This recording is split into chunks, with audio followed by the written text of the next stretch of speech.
Good afternoon, everyone. It's May 21st in the afternoon of 2025, and we're welcoming all stakeholders to the fifth workshop regarding the El Paso Electric 2025 Integrated Resource Plan. We're glad you could be here as we now launch into a great discussion about the results from modeling efforts and the ongoing conversation about that. So just to let you know, this workshop is being recorded and will be available on the GridWorks website.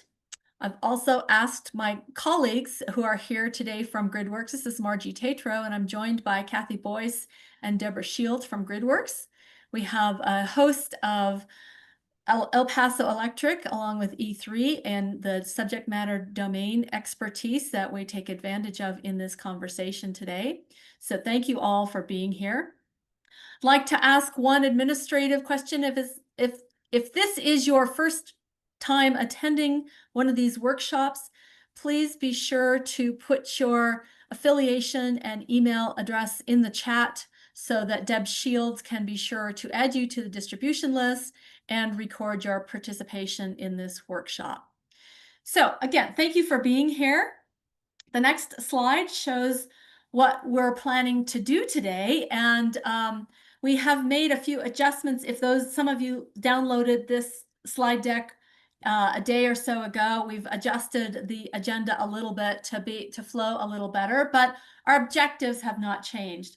Today's workshop really is centering on modeling results and preparing all of us for understanding and interpreting the outputs from models so that we as stakeholders can provide input to the statement of need and action plan, which are tightly coupled with the results of modeling analyses.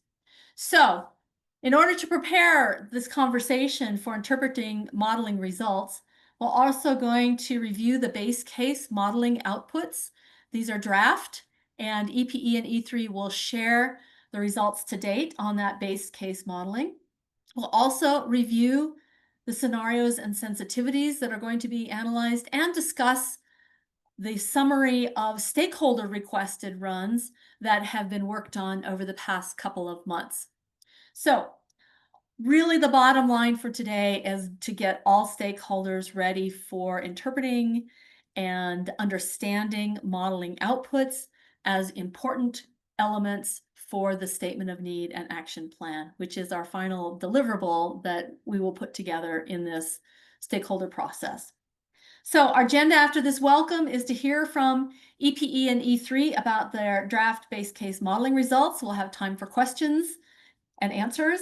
There'll be a break, and then we'll switch to the scenarios and sensitivities mapping, allow some time for questions, and we will do a quick poll question to find out what the stakeholder level of agreement is on the demand side scenarios that have been created based on conversations over the past month, including the demand side office hour that occurred a few weeks ago. We'll summarize and then we'll adjourn by 4 o'clock. So that's our plan for today. And again, I think Deb has put a link to the slide deck for the EPE slides into the chat. So if you don't have that yet, you might want to download that set of very dense and well thought out slides. And Deb, if you'd go to the next slide, please. Just a quick reminder that we are going to ask you to hold your questions for the end of the presentation, and we will then take questions in the Q&A session. We're going to ask you to raise your virtual hand, and we'll remind you how to do that when we get to the question and answer session. We prefer that format for addressing questions as opposed to trying to have a side conversation on chat. So please hold your questions until the Q&A session, and then we'll ask you to raise your virtual hand and we'll call on you to present your question. Again, people have been great in being respectful in comments and giving people the benefit of the doubt and leaving time for others after you share your ideas. So those are some norms for our meeting, our workshop for today. And the next slide is just to remind everyone about the stakeholder engagement. Again, today we're aiming to prepare all stakeholders to understand and interpret the model outputs. But as you know, our first few workshops, we talked a lot about inputs to the models. We talked about scenario design and regulatory requirements. And now we're really into the heart of the modeling, and outputs will be very important in order to create stakeholder input into the statement of need. Obviously, these modeling results will be important for EPE to draft their statement of need that we'll have a chance to discuss and review and comment on. So this is an important part of the process. I know some of you feel like it's taken us a while to get here, but we really appreciate both the stakeholders and the utility team being willing to have conversations to educate each other on what are the interests of stakeholders and what are the requirements and challenges and system details that the utility is trying to design for. So it's been an education, it's been a conversation of creating a shared understanding, and now we're getting into the heart of the results. I'd like to also thank the stakeholders for their input on the stakeholder requested modeling runs. You'll hear more about that toward the end of today. There were 24 requests received that were largely focused on demand side resources.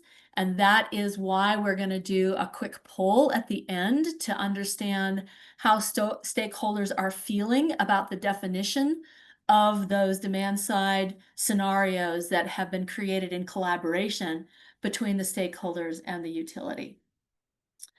The next slide, then, I will turn the presentation and the podium over to El Paso Electric and E3, but let me first pause and see if there are questions about what we're trying to do today.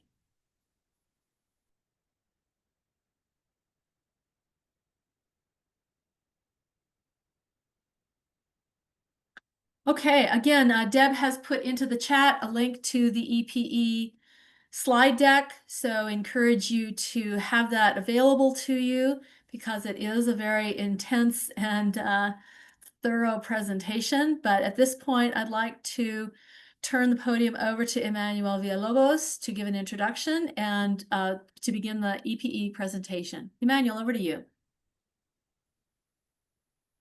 Thank you, Margie.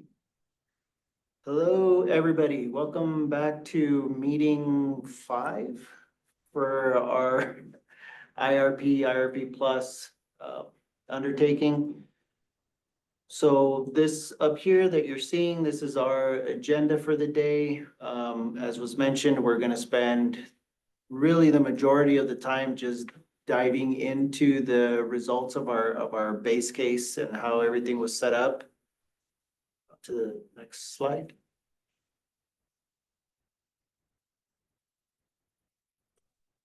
This is our safe harbor statement. You've seen that in every meeting. Next slide. You've seen this slide over and over again as we've been presenting it in all of our meetings to date. Basically, we're right on track. We are right in the thick of it where we're going to start to discuss modeling results. And the following meetings are going to be diving into the different scenarios and sensitivities as they get built. Today, we have a very nice treat for you all, as you won't have to listen to me drone on for 3 hours. We're going to be handing over the presentation on the results to Ben Elsey and Nathan Lee from E3. As you all have met them before, they have been our main points of contact at E3, helping us taking on this new IRP initiative.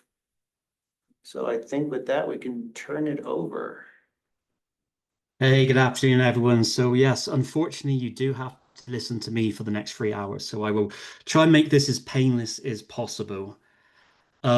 Just before I maybe get into the weeds here, I've mentioned this several times to EP in GridWorks. I kind of think of today as the first day in math class. it's really important that everybody on this call understands the basic and the base modeling results that we are presenting today, because every meeting from this point forward will be building upon these same concepts that we're displaying today. So please, I'm going to go through this as slowly as I can. If you have any questions, please ask them. Now is the time to ask, because it will get more complex as we go through the next 2 or 3 stakeholder meetings. So to start, here is a slide that you have seen before. And this is just our modeling tree, our modeling hierarchy. So the scenarios that we are going to be discussing today are here in blue. So we're going to talk about our least cost case, so our EP system case that does not consider the New Mexico Renewable Portfolio Standards, or REA, requirement. So this is just if you were to plan the EP system just based purely on cost and reliability. And we're going to be showing you the modeling results under the existing commercially available technologies. So solar, storage, both 4 and 8 hour lithium ion, and then wind and geothermal resources. Once we've got through this base case modeling, we'll then be showing you the results, which would be the least cost plus REA. So in this scenario, we'll be looking at the lowest cost while also conforming with the New Mexico Renewable Portfolio Standards requirement. And again, we'll be looking under the no new gas for New Mexico case and assuming just existing kind of commercially available technologies. And then kind of flipping here in future meetings, we're going to be looking at these trees that are highlighted here in blue now. So we'll look again at the least cost scenario, assuming emerging technologies, long duration storage, gas with carbon capture, potentially gas with hydrogen conversion. And we'll be looking at that under both cases, both the least cost and then the least cost plus REA case. In addition, in future meetings, we'll be looking at different load forecast scenarios down here at the bottom, as well as different assumptions for gas and market energy prices. And then finally, in future presentations, we'll be looking at the results for the stakeholder requested scenarios. Later in the presentation, we'll also be demonstrating the inputs and assumptions that are going to go into these kind of subsequent modeling runs. Now we are going to get a little bit complicated here. So this is how we are modeling the EP system. So the EP system obviously spans both Texas and New Mexico, and between the 2 states, they have distinct requirements for renewable energy requirements. So New Mexico, obviously, their driving requirement here is a renewable portfolio standard. So to take into account these different jurisdictional requirements while trying to plan a system on the lowest cost, we go through these 4 different steps. So first, we run the least cost portfolio, as I just described, without consideration of the REA, the renewable portfolio standards. Once we have those results, we then allocate the renewable energy resources using a load ratio share. So Texas is approximately 80% in terms of load, and New Mexico is approximately 20%. So if we have a 100 megawatt wind farm, for example, being selected, we allocate 80 megawatts to Texas and 20 megawatts to New Mexico. And then we allocate the dispatchable resources that are selected based on the capacity need, not a load ratio share. So let's just say, for argument's sake, New Mexico is 50 megawatts short of meeting its planning reserve margin requirement. In Texas is 50 megawatts short of meeting its planning reserve margin requirement. If a 100 megawatt gas CT is built, we will allocate 50 megawatts to Texas and 50 megawatts to New Mexico. So a slightly different allocation approach there. Once we have those 2 allocators in effect, we then move on to the least cost plus REA portfolio. So in this case, first of all, we calculate how many renewable energy certificates New Mexico is short of meeting its RPS requirement. And we insert that as a constraint into the model. So in other words, we see how many RECs, or renewable energy certificates, the model was short, And then we say when we solve the least cost plus REA portfolio, the model has to build that amount of renewable energy resources to meet the RPS. Then what we do is we assign the Texas allocated gas builds is a maximum build limit. So as I mentioned to you earlier, on the least cost, as an example, if it selected 100 megawatts of gas and 50 megawatts of that was allocated to Texas, that would become the maximum amount of gas that could be built in the least cost plus REA portfolio. And then with those constraints, we then rerun the model to find the results. Now, what this results in is the least cost renewable resources. So any renewable resource that is identified in the least cost portfolio over here on the left will be allocated evenly between the jurisdictions based on their load ratio share. Any additional resources that are built to meet the renewable portfolio standards requirement will be 100% assigned to New Mexico. There will be no new gas assigned to the New Mexico retail customers per the RPS. And then any resources that are needed to meet the capacity need, so battery energy storage, for example, will then be assigned directly to New Mexico. That was a lot. Hopefully, when I start going through and presenting the results, this will make sense, but happy to come back to this slide at some point in the near future. And then some other kind of key modeling concepts to consider here. And these are extremely important. First and foremost, as we look at the resources that are getting added in each of the portfolios, just know that these are generic candidate resources. And by that, I mean there are best estimates for the price and technical capabilities of future resources. Technical capabilities being things like the capacity factor of a unit. We're also assuming that the earliest we can build new supply side resources is 2030. So coming online for the summer of 2030. I'm not going to step through this entire timeline just now, but we feel like that's kind of our best guess right now if you follow the IRP rule through filing a subsequent RFP, the CCNs that are required for regulatory approval, ordering long lead time equipment, and then construction and facility. So that's maybe a 5-year kind of time frame. And then finally, again, extremely important here, all of the modeling results that we are looking at today are based on these generic candidate resources. So they're indicative, they're directional, but they are no means are these kind of firm plans that EP is going to implement. So for example, let's just say the model in one case adds 227 megawatts of wind in 2032, just as an example. That does not mean that EP is going to procure exactly that amount of wind in that year. What it's telling us is the model is showing that in the early to mid 30s, there is a need for low cost energy that has generation production maybe in the early evening hours or in the spring winter hours. All of these assumptions will be firmed up from a competitive RFP in the future. So what we're actually, or what EPE, I should say, are going to procure will be the lowest cost resources that are out there in the market and not based off these generic cost assumptions.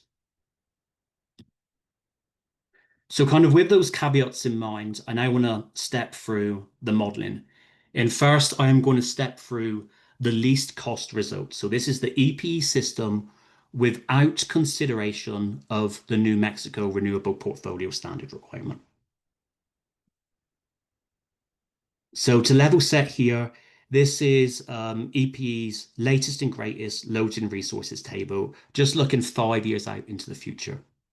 And we've kind of addressed this in prior meetings, but EPE currently do not have enough capacity to meet their planning reserve margin requirement in the short term. This has been driven primarily by lots of large load growth on the system over the last year or two, which has kind of put them in this precarious position they're trying to catch up on. And if we look on a longer planning horizon, what we see here is a 20-year view. So this is the full 20-year planning period that's required by rule. And we see kind of on these hatch sections, This gray bars is their existing generation. So this is the existing natural gas, nuclear, solar that's currently on EP system. And then this kind of yellow hatched bar is the planned solar that EP kind of nominated from their 2023 RFP. And then this kind of hatched green area is the planned battery energy storage additions coming from the 2023 RFP. So you'll see, obviously, EP's capacity need, which is the difference between these stacked hatched bars and this red line across the top, grows over time.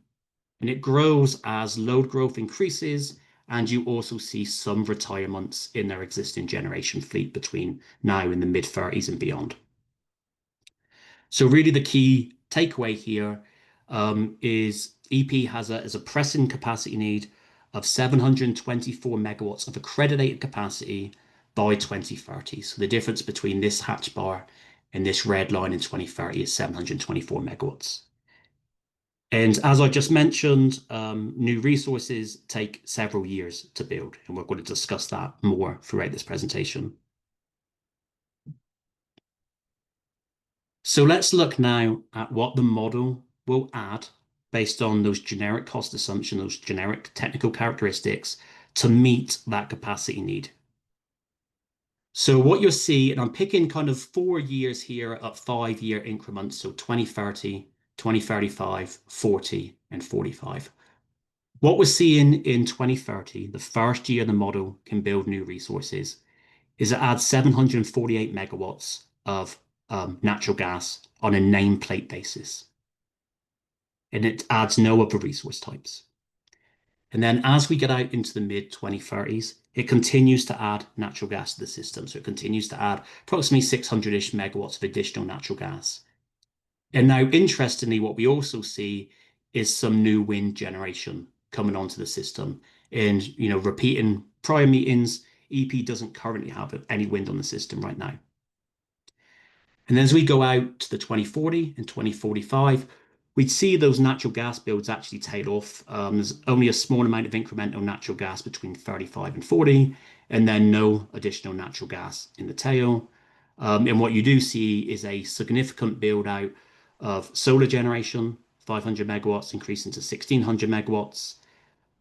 Complementary storage with that solar generation, so 35 megawatts increasing to 300 megawatts.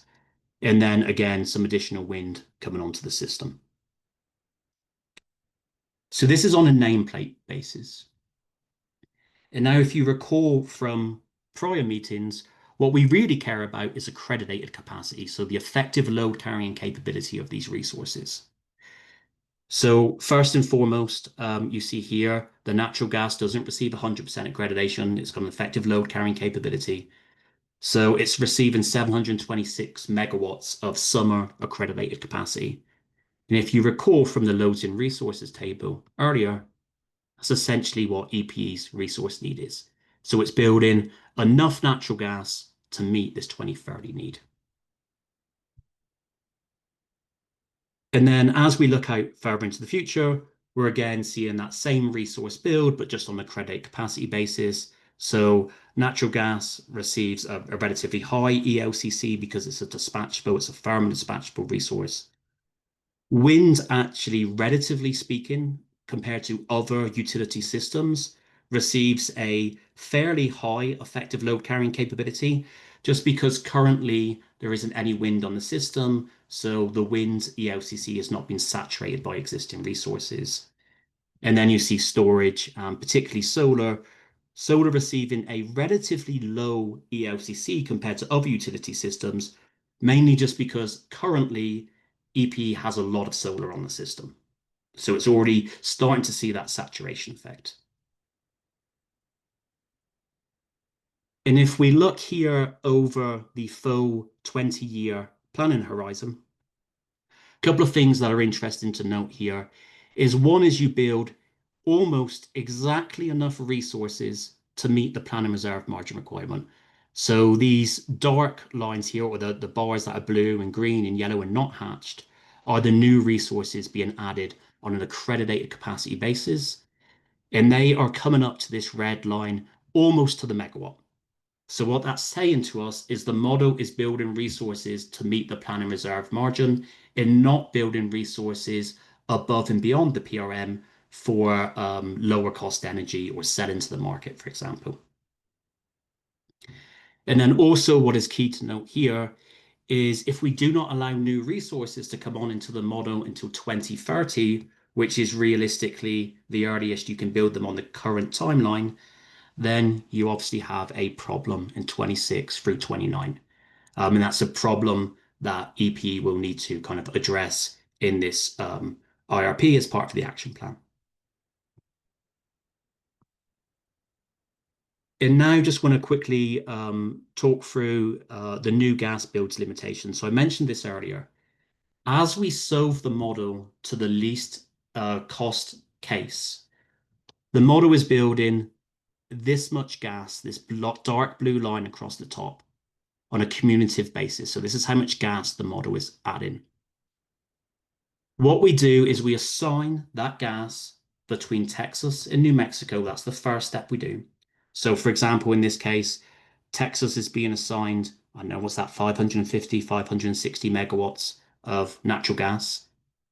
And then temporarily, like I can't say that enough, temporarily, New Mexico gets assigned its share of natural gas.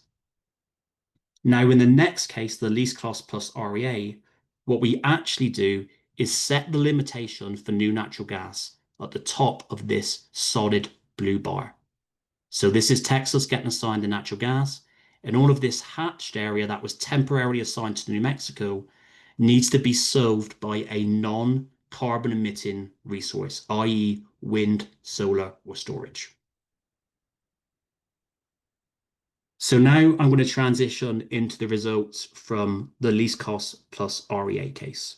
So in this case, not only are you serving to the planning reserve margin requirement and meeting the hourly requirements of the system, you also need to meet the renewable portfolio standard for the New Mexico portion of the load.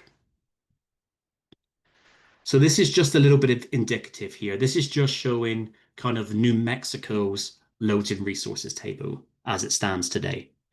So you see New Mexico is between 100 megawatts to 250 megawatts short of capacity over the next 5 years. Now, what's interesting here, as I mentioned earlier, Texas is approximately 80% of the system on an energy basis. So what this is telling me is even though Texas has 80% of the energy and New Mexico has 20% of the energy, from a capacity perspective, New Mexico is actually further short or is more short than Texas is. So you can see here on a percentage basis, you're kind of close to the 80-20 split in the beginning, but over time, New Mexico has a greater capacity need to fulfill on a percentage basis than Texas. Here again is just a 20-year view of New Mexico's position. So very similar to the system, starts off short in the near time, 254 megawatts short in 2030. And that increases over time as you start adding new load to the system and as you see generation retire. Okay, so there is a lot going on this slide, so I will go pretty slow here. I'm going to start on this graph on the right-hand side. So this is a nameplate basis. In the bars on the left are the least cost system, so the results of the modeling that we just looked at. The bars on the right are the least cost plus REA system. So these are the results when you do not allow New Mexico to build any new gas and it has to make up that deficit with wind, solar, and battery energy storage. So a couple of things to note here. If you look at the difference in height of these bars, what this is essentially saying is you need to build more resources on a nameplate basis to meet your planning reserve margin requirement. So if gas as a firm and dispatchable resource receives a high ELCC and wind, solar, and battery energy storage receive a lower ELCC, it makes more sense that you have to build more of those resources to get the same reliability contribution. So you can kind of see here, as the resource need increases over time, the delta between these graphs increases, or these bars, excuse me, increase. And then it kind of gets a little bit closer towards the end as Texas was building some of that economic solar resources in the tail. And then if we look here, if we kind of shift our focus to this table on the left here, we've got those same four different time periods. So 2030, 2035, 40, and 45. And what we see in the left column, excuse me, that didn't quite work. What we see in the left column here is the least cost case. So just as an example, in 2030, I mentioned earlier, on a nameplate basis, the least cost solution was 748 megawatts of new gas across the system. When you included the least cost plus REA and you set the Texas cap for new gas builds, it builds 486 megawatts of natural gas and then has to build these other incremental resources to meet New Mexico's REA requirement. So if you look at the difference between the two, you'll consistently see very, very similar results. You're going to consistently see less gas being added in the REA cases. Makes sense. New Mexico cannot build gas. And you'll see in lieu of that, you're going to be building additional wind, solar, and batteries to meet that capacity need. And if you net those positions out, you'll see, of course, that you need to build more renewable resources, storage resources to make up for the fact that you cannot build gas on a nameplate basis. And then just kind of a reminder to something I mentioned earlier. If you look at these resource builds, the least cost plus REA, all of the gas is assigned to Texas. There is no gas whatsoever to New Mexico in these cases. Any renewable or storage resources that appear in both scenarios is assigned across the system on a load ratio share. So if we look at a case down here, let's pick 2040 in the solar as example. The least cost picked 535 megawatts of solar. The least cost plus REA picked just shy of 1200 megawatts. So in this example, 535 megawatts of the solar will be assigned across Texas and New Mexico. And the delta between those two scenarios, the 640 megawatts, would be directly assigned to New Mexico customers 100%.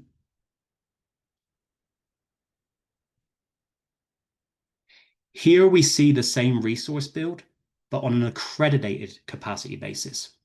So not on nameplate where you see a divergent amount of build, but on an accredited capacity basis, these portfolios essentially give you the same amount of megawatts. Slight difference, but for modeling purposes, these two numbers are about the same.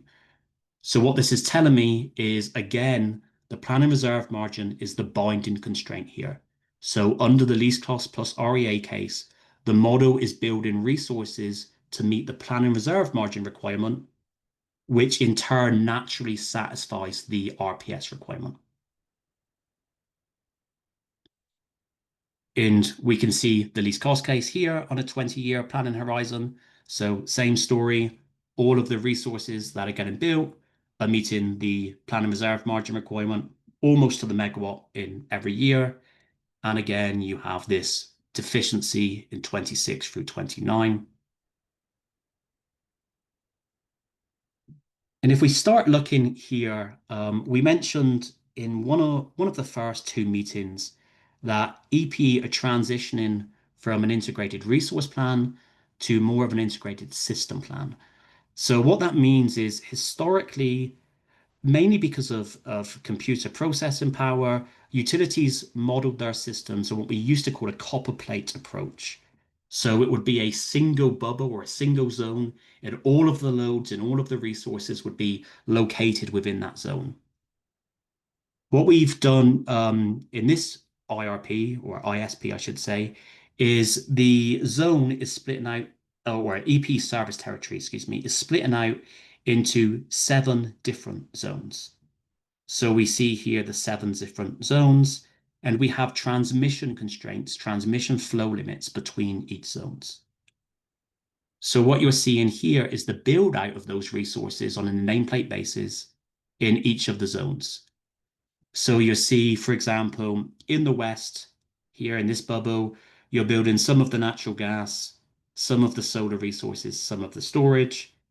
And then in Las Cruces, in the central zone, you're mainly seeing just storage being added. A couple of takeaways from this slide here um, is the model is not expanding any of those transmission flow limits.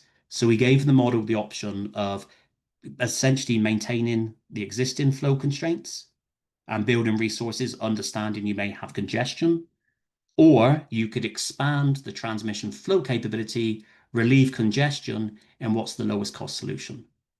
And here, what we're seeing, at least over the 20-year planning horizon, is the model sites generation or storage within the existing zones without expanding transmission capability. That isn't to say there is not transmission costs embedded within this portfolio. Every new resource is assigned an interconnection and transmission network upgrade cost adder. So the model does see transmission costs being added. It just does not see the most economic solution to be to expand these intrazonal transmission constraints. And then if we look kind of just to the eastern side of the system, we just had to split this map up into two slides. Again, sort of similar theme. In the northeast, in the east zones, you see a combination of gas, solar, storage being added. And really the takeaway from this slide is where you start seeing the wind come onto the system. So you see here wind coming on in the far east and wind coming on in the Sierra Blanca load zone over here. So what the model's doing is it's building relatively low capacity factor wind. So not exactly high quality wind, but that's close to EP service territory. So it has lower transmission network upgrade costs or lower generation timeline cost to be more precise. So it's saying I'm going to sacrifice better quality wind for lower or shorter generation transmission timeline constraints. And then two more final slides from me. This is the EP system mix on the least cost plus REA case. So what we see here is in every year, we see these negative numbers first. And these negative numbers represent two things. One is energy that EP is selling outside of its service territory, so outside of its New Mexico retail customers and Texas retail customers, excuse me. And then in the turquoise, we also see the battery charging hours. Of course, you have to charge battery energy storage, right? So that's kind of an addition here to serving native load. And then in the orange bars, you see Palo Verde, so EP's nuclear generation, staying essentially flat across the entire planning horizon. That's a must-run unit. Essentially, you have to run those units. And then you see in the blue here, EP's gas generation across its entire system, not just New Mexico, decreases over time. Now, this is kind of a little bit important because you obviously have additional gas being built in Texas. So what it's saying is, even though you're building additional gas in Texas, its overall contribution from an energy perspective is declining over time, and it's being largely replaced by additional solar being added to the system, and then some additional wind generation being added to the system. And then finally, before I pause for questions here, we see the New Mexico RPS compliance position. And I think Miss Lynch asked this question maybe back in our very, very first meeting, whether EP would exceed New Mexico's RPS requirement. And what we're seeing here is the RPS requirement in this black line, and then how much New Mexico assigned renewable generation we have. And recall earlier I said that the model is being driven by meeting the plan and reserve margin requirement. And that naturally met the RPS requirements. And here's an example of that. You see there's enough solar generation to actually far exceed New Mexico's RPS standard. And that's because you're building solar to meet the plan and reserve margin requirement and not the RPS. You see that particularly in the 2030s through 2039, when the RPS requirement is 50% of New Mexico retail sales. And then you see when you get up to 2040, this requirement steps up pretty drastically. It goes to an 80% of New Mexico retail sales requirement. But in the modeling as we see today, EP even exceed the 80% requirement until it switches from a renewable energy certificate requirement in 2040 to a carbon-free requirement in 2045. So, Margie, I'm going to pause there. I probably went through about 6 months worth of content in 40 minutes. So happy to just pause there and see what questions we have. Great, thank you, Ben. And I'd like to ask all our stakeholders to use your React button in your Zoom screen to raise your virtual hand, and then we would like to call on you to pose your questions. So please raise your virtual hand and we'll call on you in the order in which you raise your hand.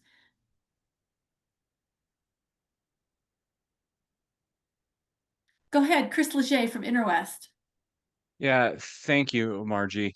My question really is one that I believe we talked about last time, which is it is quickly becoming best practice in IRPs to use ELCC for all resources, including thermal resources. These capacity accredited slides show installed capacity for gas resources, which I would just like to put out there, I think holds almost no value because other utilities that have started using ELCCs for thermal resources show a significant difference between installed capacity and ELCC for their thermal resources.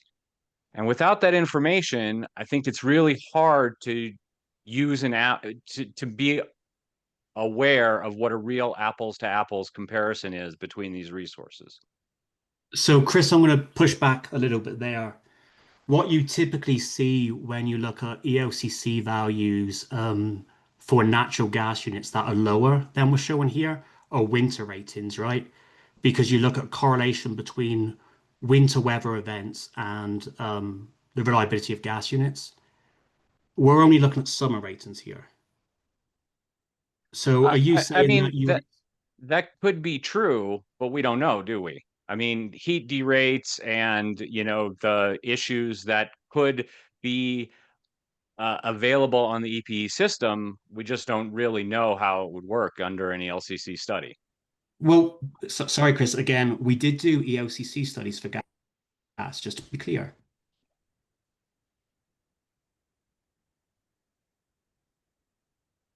This is why, if you look at here, the gas units are receiving 748 megawatts of nameplate capacity, but on an ELCC basis for a summer rating, they are receiving 726 megawatts of accredited capacity. And that is largely driven by D rates and forced outage rates for natural gas units. If you were to look at this on a winter basis, where you have correlation between winter temperatures, particularly say 20 degrees Fahrenheit, and the accredited capacity of gas resources, I would expect this to be lower. Okay, so that is a actual ELCC study output number, not just a UCAP number, correct? That is correct. This is an ELCC output number. That's great. Thank you. And I think last meeting, I asked if the ELCC study was available for us to look at, and I don't recall getting it. That would be in there. That ELCC study information would be in there for these gas units as well, correct? It would be correct, yes. Now, I will just say, though, that study is not complete because right now we have some emergent technologies, for example, long duration storage, where we are assigning a ELCC value. Thank you. Appreciate it. And thank you for the clarification. I was wrong, so thank you. Yep, not a problem. Happy to clarify, Chris. Great, Cynthia, go ahead, please. Cynthia Mitchell.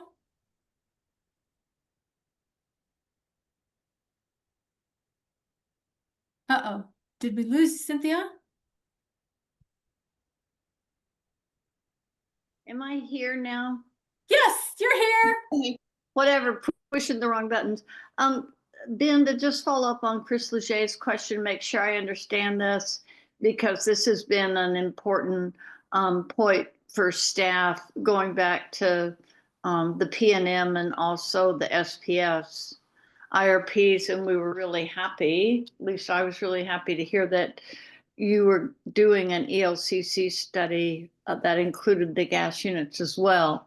So we will get to see that report study sometime in the future, and with the understanding that you're making modifications to it now to include long duration, or would you rather us just to hold off and not look at the gas portion until you have everything in entirety? Yeah, I think, Cynthia, we would rather finish the study rather than sending it out piecemeal. Okay, okay. And then if I look at this slide 14, yeah, slide 14, then the new gas numbers are, as I understand it, ELCC, and we would be able to say, go back and look at a prior IRP or something else just to see the differential, or that would be in this ELCC study. I just want to understand, I want to be able to grasp magnitude of this effect. So the differential from, you mean like prior studies, Cynthia? Well, from using the old methodology that's been used in past, the ICAP or the UCAP methodology for gas units. Yeah, so under the ICAP, so the installed capacity methodology, then it would just be nameplate, right? That's what ICAP was. It would Oh, just be the same okay, for you. okay, thank you. Okay. So But just Go sorry, ahead.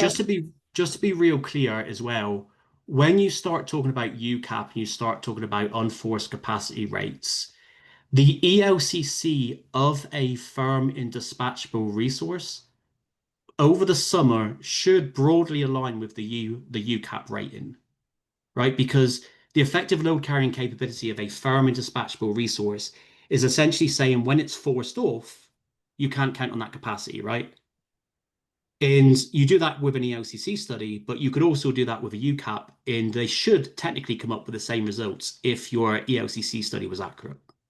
Okay. All right, thank you. Absolutely. Sorry, but just one real clarifying point, Cynthia, Chris, to both of you here. Just recall that at the moment, if we start looking at the least cost plus REA case, there is no new natural gas being assigned to New Mexico at all here.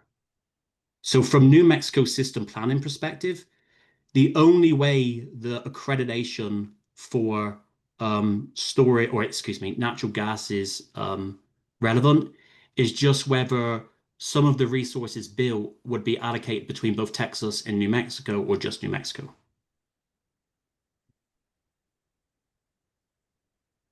Well, and I guess that gets to, it'll be interesting, important to see for New Mexico how long duration battery plus solar affects the ELCC, right? Yeah, so our plan right now, and I don't know, maybe I do have the number, we may be getting ahead of ourselves.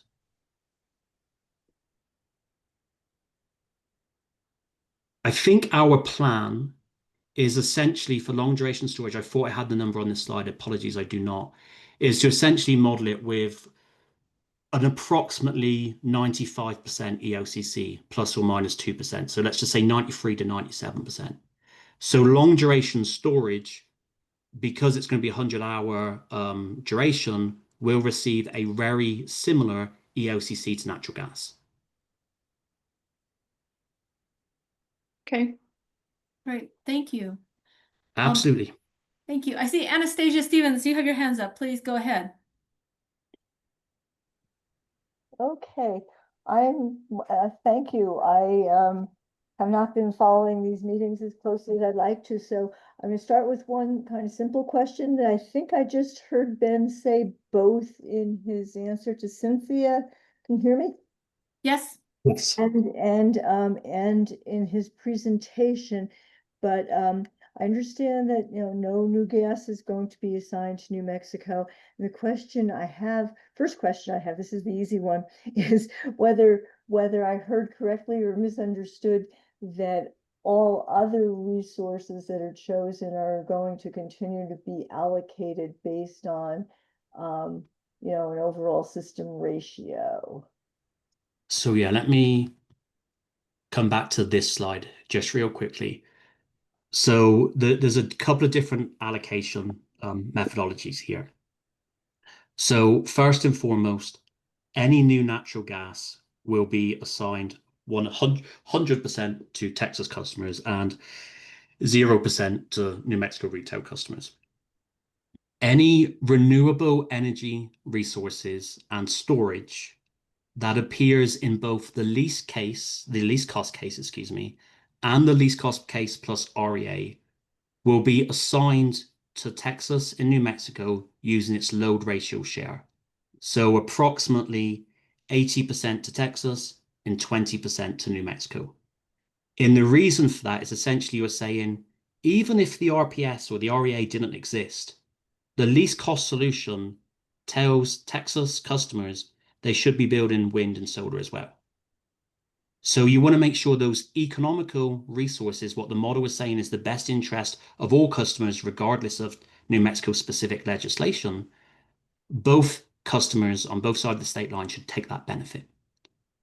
And then what we say from there is say, okay, how many additional resources above that do you need to meet New Mexico state specific requirements? And those resources are 100% directly assigned to New Mexico retail customers. Okay, so let me follow up on that. When you say any resources and storage, are you talking about just gross quantities or specific projects? And this has something to do with what EPE just proposed the other day in terms of how they're going to use Santa Teresa as a sort of a kind of a system resource, but they're adjusting the energy amounts assigned to New Mexico. I don't know whether you're familiar with that. It's a solar battery. But so is this again, is this kind of like just, is this a physical project by project allocation, or is it the model shows you need this many megawatts, so this is how you're going to do it? Yeah, so this is purely hypothetical, theoretical at this point, Okay. where we are not looking at any true specific resource, right? It's all the model would add this amount of megawatts of wind, solar storage, and from there we do this kind of hypothetical allocation. Obviously, in the real world, there's going to be real projects come into an RFP, real pricing, real megawatt hours, and they would be allocated, in whatever EP determined to be the best interest of their customers. Okay, so that makes more sense to me. Now, the other question has to do with that ominous circle on some of the slides, the 2026. Yeah, well, two questions. What is EPE doing about that in practice? And how did that affect the modeling? I guess probably one question is for Emmanuel and the other question is for you, Ben. I'm gonna give the tricky one to Emmanuel. So Emmanuel, did you want to go first? 2026. So for 2026, for the immediate years there, we do have the reallocation, as was mentioned for Santa Teresa there. We have new projects as a result of our last RFP. They're going to be coming online. We do have the ability for short-term market purchases.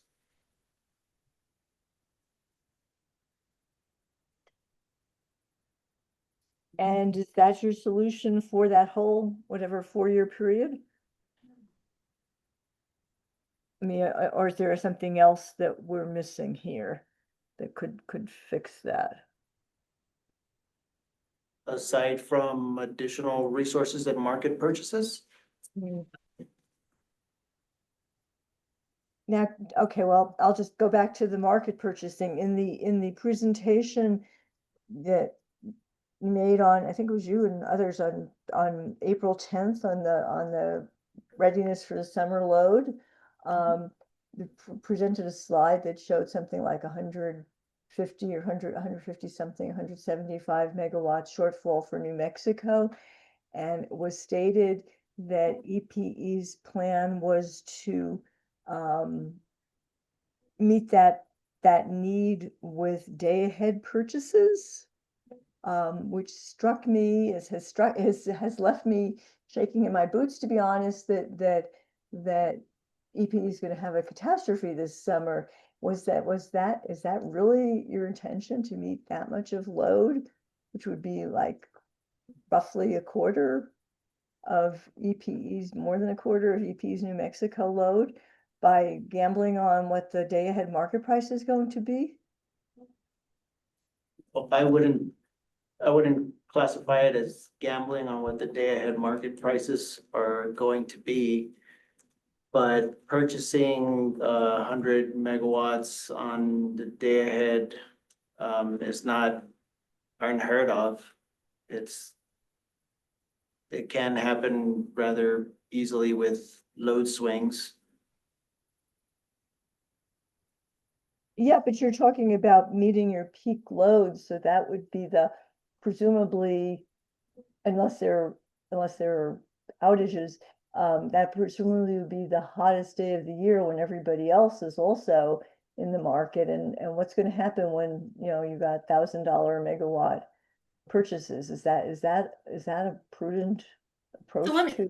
let me jump in here, Emmanuel and Anastasia. I think the questions you're asking about what is going to be done in the next 5 years to meet the shortfall is an appropriate conversation for the action plan phase of the stakeholder engagement. I think right now we're focusing on the modeling outputs going out to 2045. So great questions. We're going to take note of that, Anastasia, for conversation, unless there's anything else, Emmanuel, you wanted to state, and then we're going to move on to additional questions. No, we can move on. Okay, great. Thanks. Thank you, Anastasia.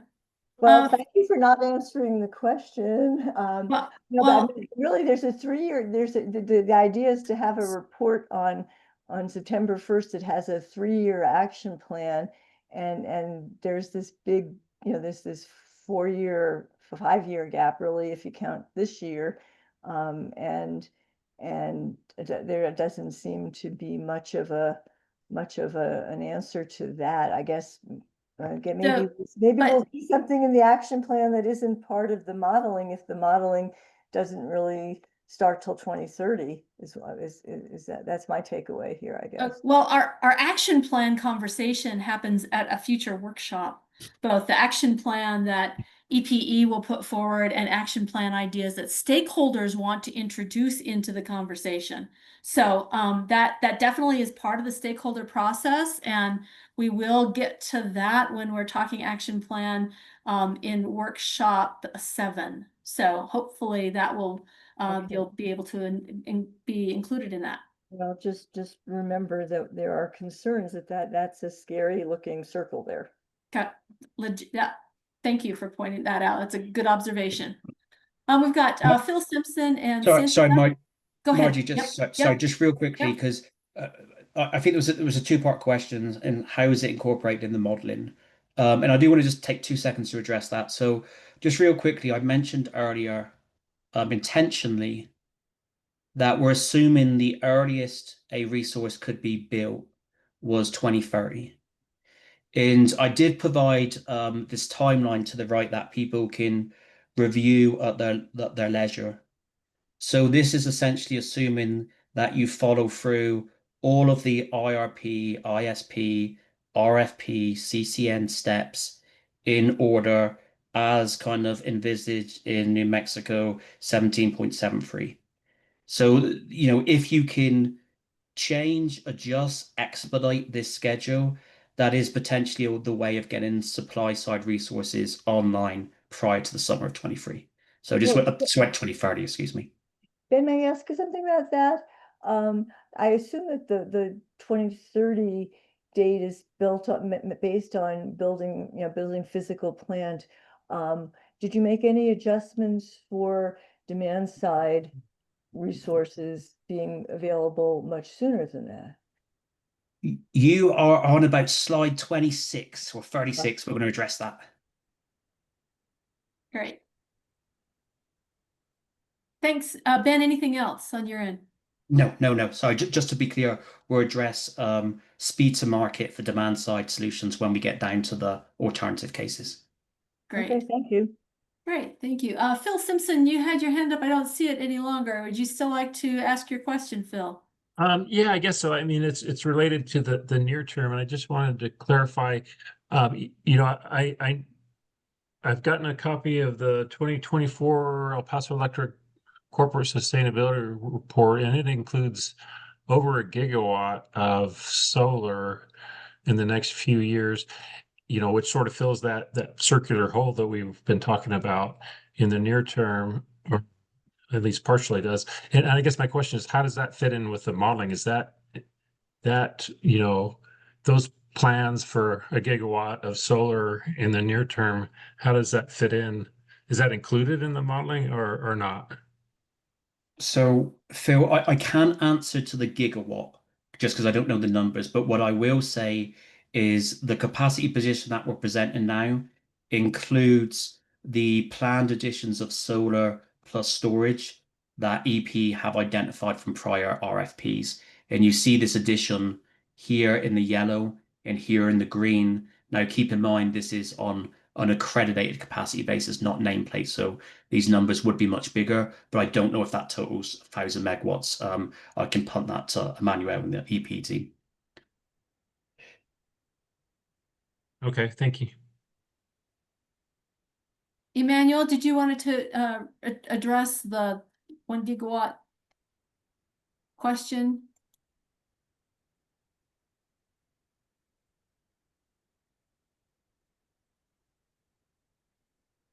Emmanuel, we cannot hear you if you're speaking. Oh, sorry about that. On a nameplate capacity, yes, it's close to about a gigawatt. Great, thank you. Thank you. Thanks, Phil. Before I go to Cynthia, Ben, could you clarify there that on slide 20, these blue cross-hatched sections in the least cost plus REA, can you define those? Some people have asked to be clear on what that blue crosshatch is. Yeah, thank you, Margie, for the opportunity to clarify here. So the blue hatched areas are the Texas assigned natural gas builds. Great, thank you. Cynthia, you've got your hand up. Please go ahead.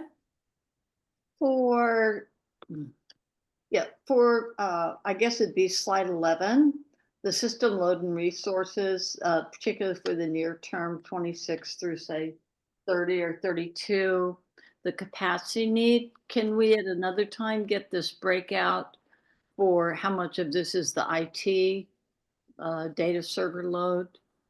And then you had, I think, one of these slides that was for New Mexico specific, and same request for that. And then on the long duration storage, you're considering it emerging. And so you're going to model that in as a next step, right? Correct, yeah. So if we look at these future modeling cases here, Cynthia, Right. we'll put them in as the next step, yeah. And so how emerging is it? I know we're sneaking up on it. Is it something you'll be able to count as commercially available 2028 or what? I know with SPS, when we worked on that case, it was way out in the future still. So I think here's where it gets exciting, and I'm going to go back. Now I'm going to go forward a couple of slides. So we're going to do the modeling run with both with long duration and without long duration. But really, the question of is it commercially available will come in 2026, right? Presumably, I'm kind of making an assumption here that EP will have to issue an RFP at some point in the near future. Even if you add demand response solutions in, even if you do time of use rates, you can see it's a very large capacity need. They're probably going to add supply side resources. So if we work on that assumption, and we see potentially an RFP being issued kind of no later than middle of next year. The question of whether long duration energy storage is economical or commercially available will be answered in that RFP. So there is nothing to stop a technology bidding into that RFP with a real firm fixed price that EP can go away and evaluate. Now, Okay. simply if they don't come in, then you can that probably definitively answers the question. Maybe it's not quite ready until the next cycle. Are you betting on it yet? I'm not a betting man, Cynthia. I can't answer that one just yet. I don't know. Well, It's close. It's not, are you thinking we're getting that close that you could see real solid bids in 2026? we're at the stage where, nationally we're seeing pilot programs. So there's definitely pilot programs in place. Whether it's at the stage where it can be scaled up to, like significant utility scale while also being economical, I have yet to see it in a competitive RFP that I've been involved with. Okay. But maybe we're getting close. Okay, thank you. Thank you, Cynthia. Chris Sorry, Hickman. Margie, can I interject for just a minute to Yes, yes. Cynthia's first question on slide 11? Ben, is the breakout available of how much of that load growth is due to IT and data server needs? I will punt that one to the EPE team. I'm sorry, what was the question? So on slide 11 that we have on the screen here, question was how much of that load growth is due to data server load and IT needs? Is that breakout available? Yes, we can provide that. Okay, great, thank you. So both for the EPE system and at the New Mexico level? Yes. Super, thank you. So Rhonda, is that data already loaded in the SharePoint site? I'm not sure, but we'll double check. Great. Okay. Thank you. Thank you. That'd be a good venue for it becoming available. Thank you. Thanks, Kathy. Kathy, was there something else you wanted to add? Okay.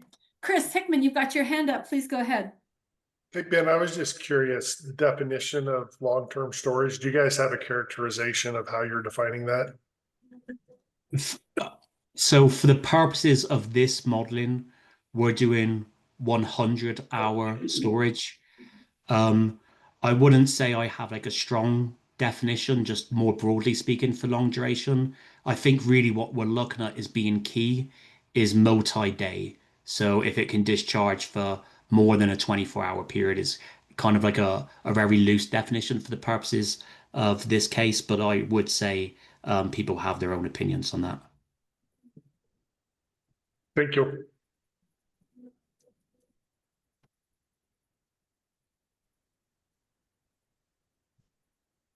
Any more questions, Margie? If not, I do have one additional point I would like to make. Please go ahead, Ben. I don't see any other hands raised. Okay, so I was kind of betting. I said I wasn't a betting man earlier, but I was betting on Cynthia asking a question, which she never did. So I'm going to take the opportunity to answer questions she never asked. So when we look at the new build here in terms of the most economical solution, and even when we look at the new cost plus REA case, what we're seeing is a lot of these resources are being added because they're dispatchable, either capacity in terms of generation or their storage. So these resources are being needed to serve peak load, right? They're being built for the plan and reserve margin requirement. So as we get to discussing demand response and the demand side solution scenario later in this presentation, the expectation is here is those alternatives to supply side resources will essentially compress or push down the peak of the system, right? They make the load profile flatter, and potentially you will see less of these resources, these peaking gas units or this battery energy storage being added to the system. So that's kind of the expectation as we start looking at results. And the other thing we kind of committed to doing, which is not in this presentation, is kind of a more in-depth review of the modeling results. So we can either do this in one of these main stakeholder meetings, or we can do kind of like a coffee shop hours type arrangement where we can look to see when the gas units are generating or how long the battery energy storage is being discharged for. And we can start trying to target some of the parameters of demand response programs to meet those otherwise supply side needs. So just wanted to put that in there, and I can circle back to that kind of point when we talk about the demand side options later. Great, thanks, Ben. Yeah, thank you. Cynthia, go ahead, I please. just wanted to say, Ben, I was on it, but you said just a minute ago that 12:46 was coming up, so I was just going to be quiet and wait for that. Next time I will put a slide in here, Cynthia. I won't make that assumption, but we definitely will talk about it some more. No, in the I figured you were going to push these DERs. Great. Any other question around the base case model methodology and outputs to date? Ben, I'm not seeing any, so thank you for that. We are going to take a 10-minute break before we go on to the next set of conversations, if that works for you, Ben. Absolutely. Give people a chance to stretch, get a drink of water, a cup of coffee, whatever, cup of tea. So I show it being 2:12. We will resume at 2:22 Mountain Time. Thank you. We'll be back.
Okay, thank you, everybody. I appreciate your patience. I know Margie will be back on shortly here. I'm gonna maybe start with a question that's in the chat, and this is coming from the New Mexico State Land Office, just to sort of clear out our question cache before we get moving.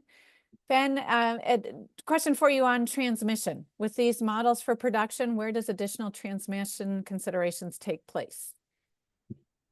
Absolutely. Let me just reshare my screen and then I will answer that.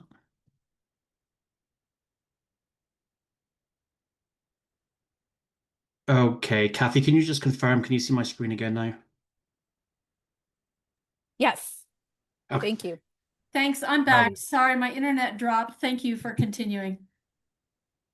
Okay, so let's talk about transmission just real quickly. So there's two potential places that transmission can appear within the modeling. So the first is all new generation or storage that is built within the model is assigned an interconnection in transmission network upgrade cost adder.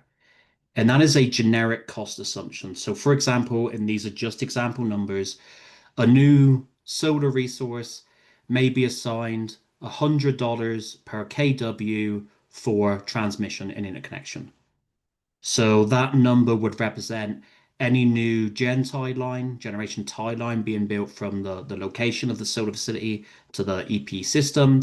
and it would include any downstream transmission network upgrade costs that are required to bring that load, or excuse me, bring that generation online. So that's one area. Essentially, it's assigned to new generation.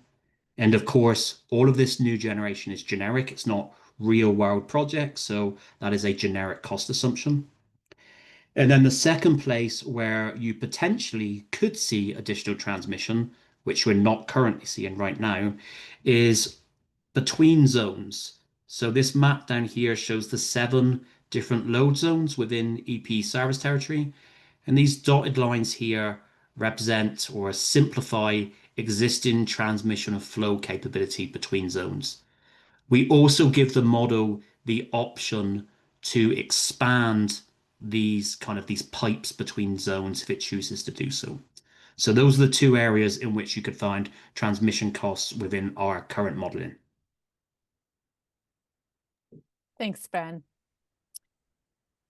Margie, I'll hand it back to you. Yeah, so Jim, does that answer your question?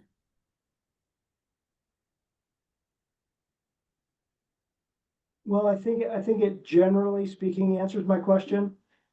I guess I'm more concerned with these, these projected need dates and how the process includes, negotiating with groups such as us, the BLM, private parties, things like that included into your modeling. And just speaking from our experience, these are such long-term projects that it's not unreasonable to think that it could take years to get one negotiated and in place, in addition to the production side of it. So I appreciate the cost discussion. I'm more concerned about the timing discussion. Yeah, absolutely, Jim, and it's a very, very valid concern. So in the IRP ISP effort itself, per the rule, everything we're looking at here is kind of just generic, hypothetical, theoretical resources with theoretical transmission upgrades and schedules.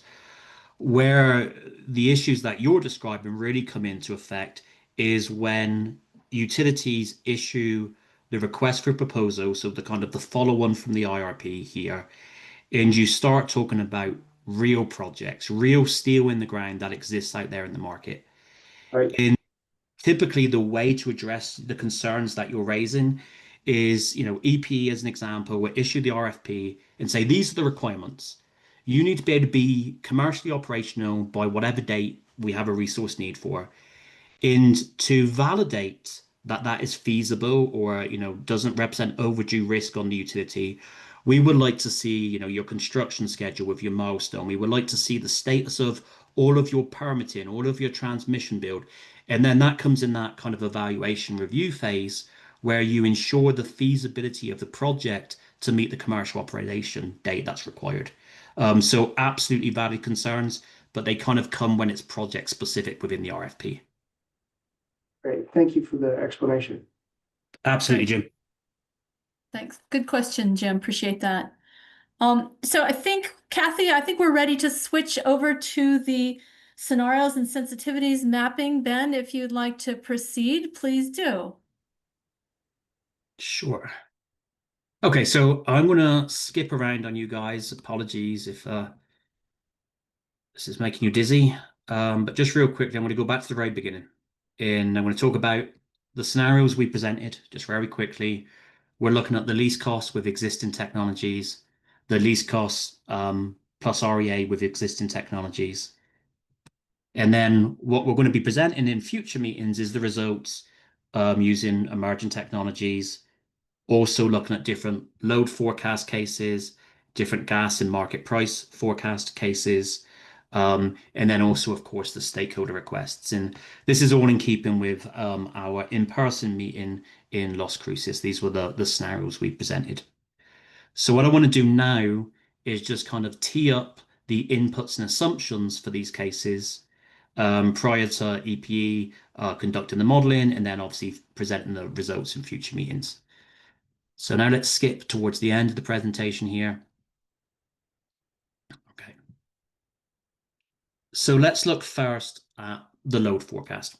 So again, what we've presented today is the base load forecast. We talked about this in Las Cruces. This is essentially kind of the EPE system with its native load growth assumption embedded within it. And then also only those most certain of new data center loads, the ones that had kind of like the signed contracts or were very close to getting that point embedded within the load forecast.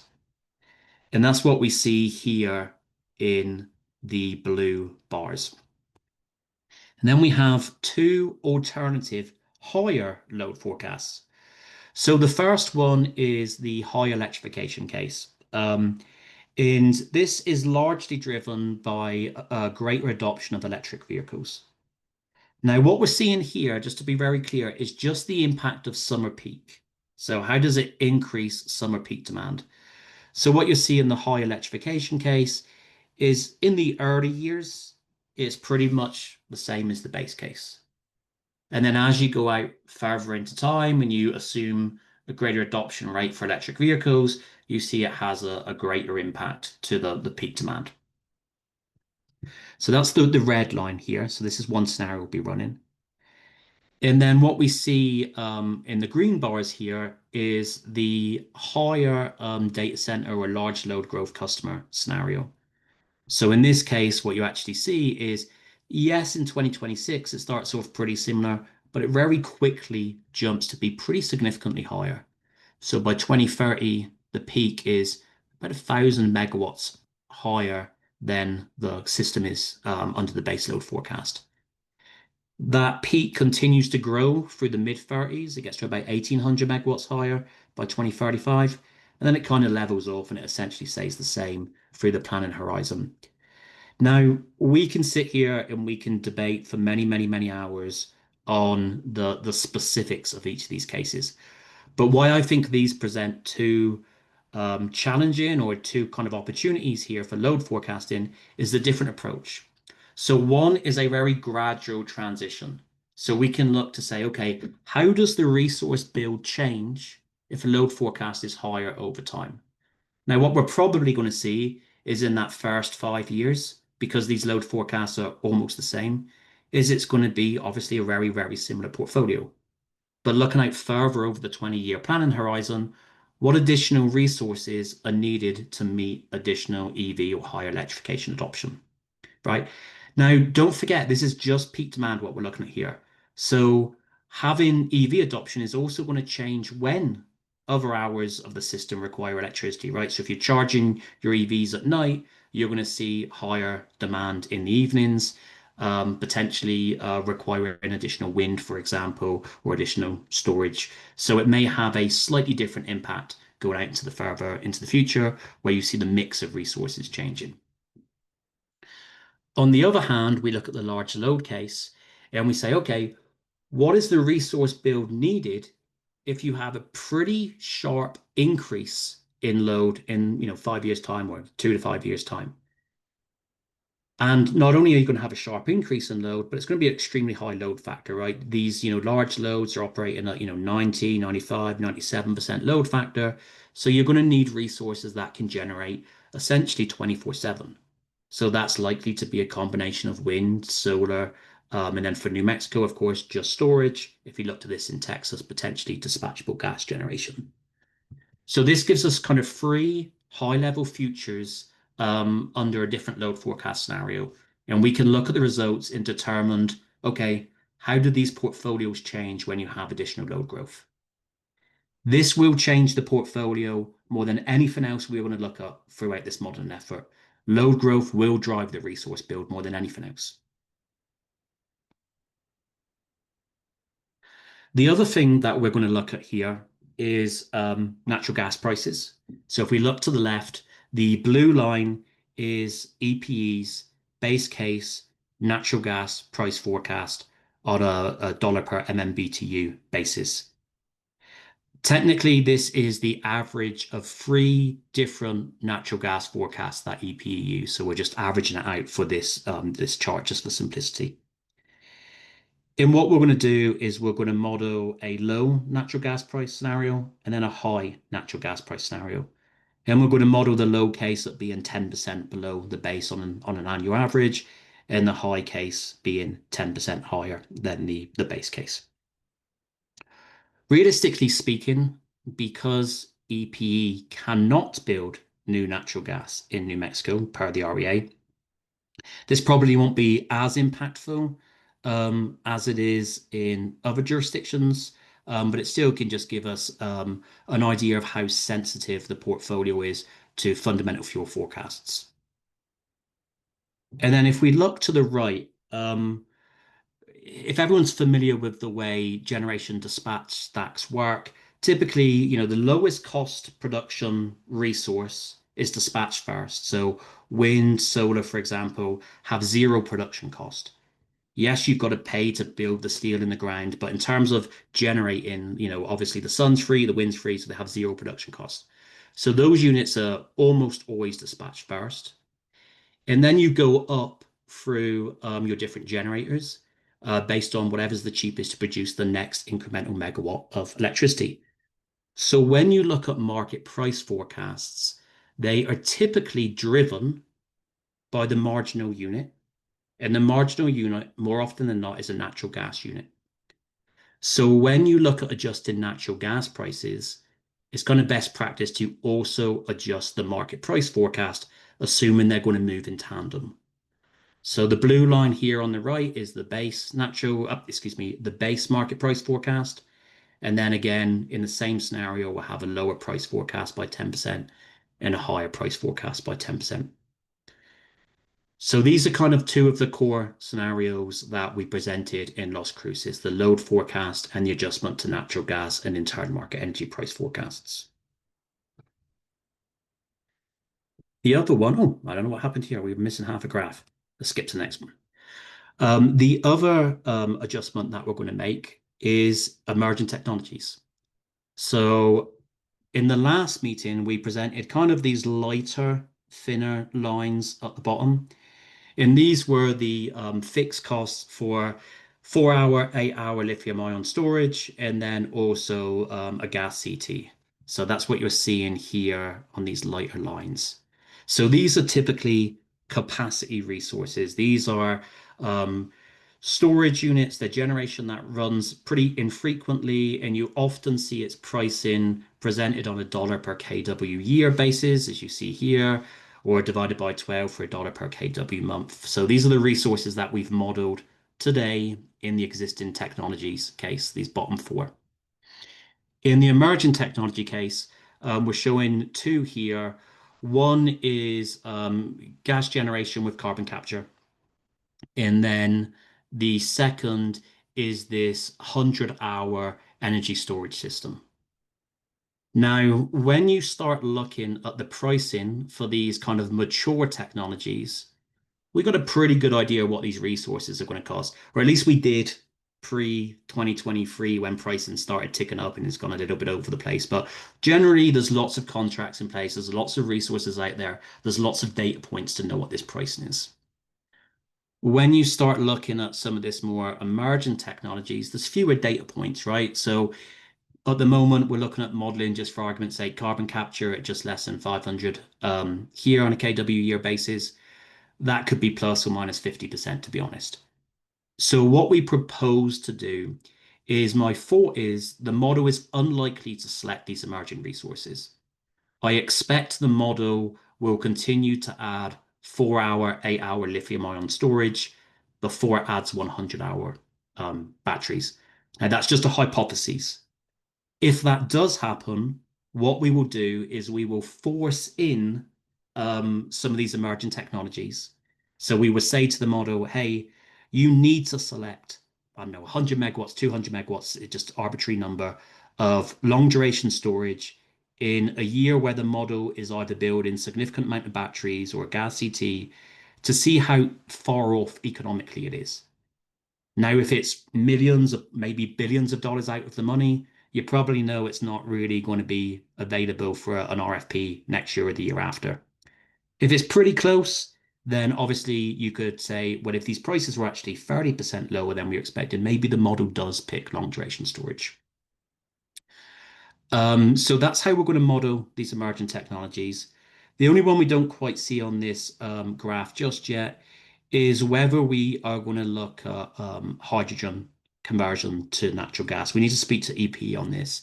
If you went back 2, 3 years ago, I think people were more bullish about hydrogen and more bearish with carbon capture.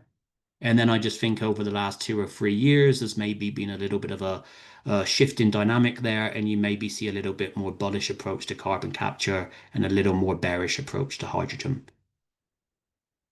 The graph that was missing that I quickly skipped over, just to be clear, did not contain any new information. I'm not quite sure what happened here, but this just included the levelized cost of energy for all of the existing commercially available energy resources, solar, wind, for example, combined cycle generation. And we did present this in the prior meeting, so you're not missing anything new here.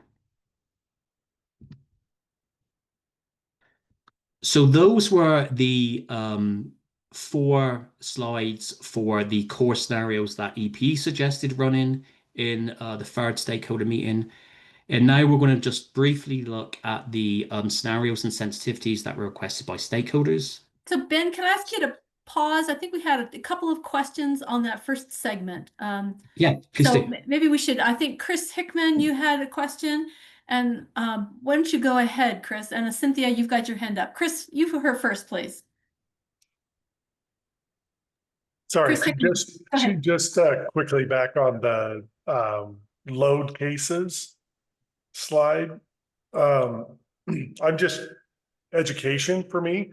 When you talked about a high electric vehicle penetration case, how is that modeled? Are you using like EIA data or Pecan Street data on when vehicles are charged and throwing that 8760 at it? Or are you just taking an additive number and adding to peak? I was just curious about how that would work. And Adina, I'm going to throw that over to you, but just before I do, just in case you're not completely familiar with this graph, I used here the electrification with managed charging. Are you able to provide any more context with that information, Enadina? Yeah, what we're using is a combination of managed and non-managed charging. So we do have profiles from that we've used in the past for I forget from where exactly they are. I believe they're from Arizona, of a study that was done over there. But it's a load profile, and we are working on producing our own load profiles here. But what we're doing is a transition of 2.5% of EVs will charge using managed charging capabilities, and that increases by 2.5% every year. Does that answer your question? So it's a combination of both. Yeah, it would be very educational for me just to see the shapes. If that's something that you guys have and can share, I'm just very interested in that. I did a bunch of work with Pecan Street when they released a report on all of the charging metrics for everything that they've done inside of their study territory, and it was very interesting to see that. So I would just be curious. Thank you.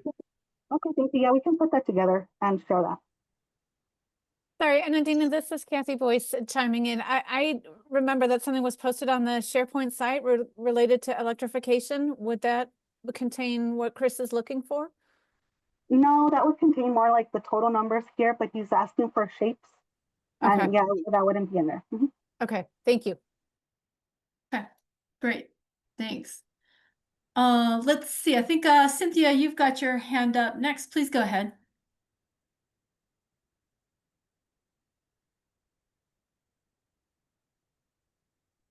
Cynthia Mitchell, are you on?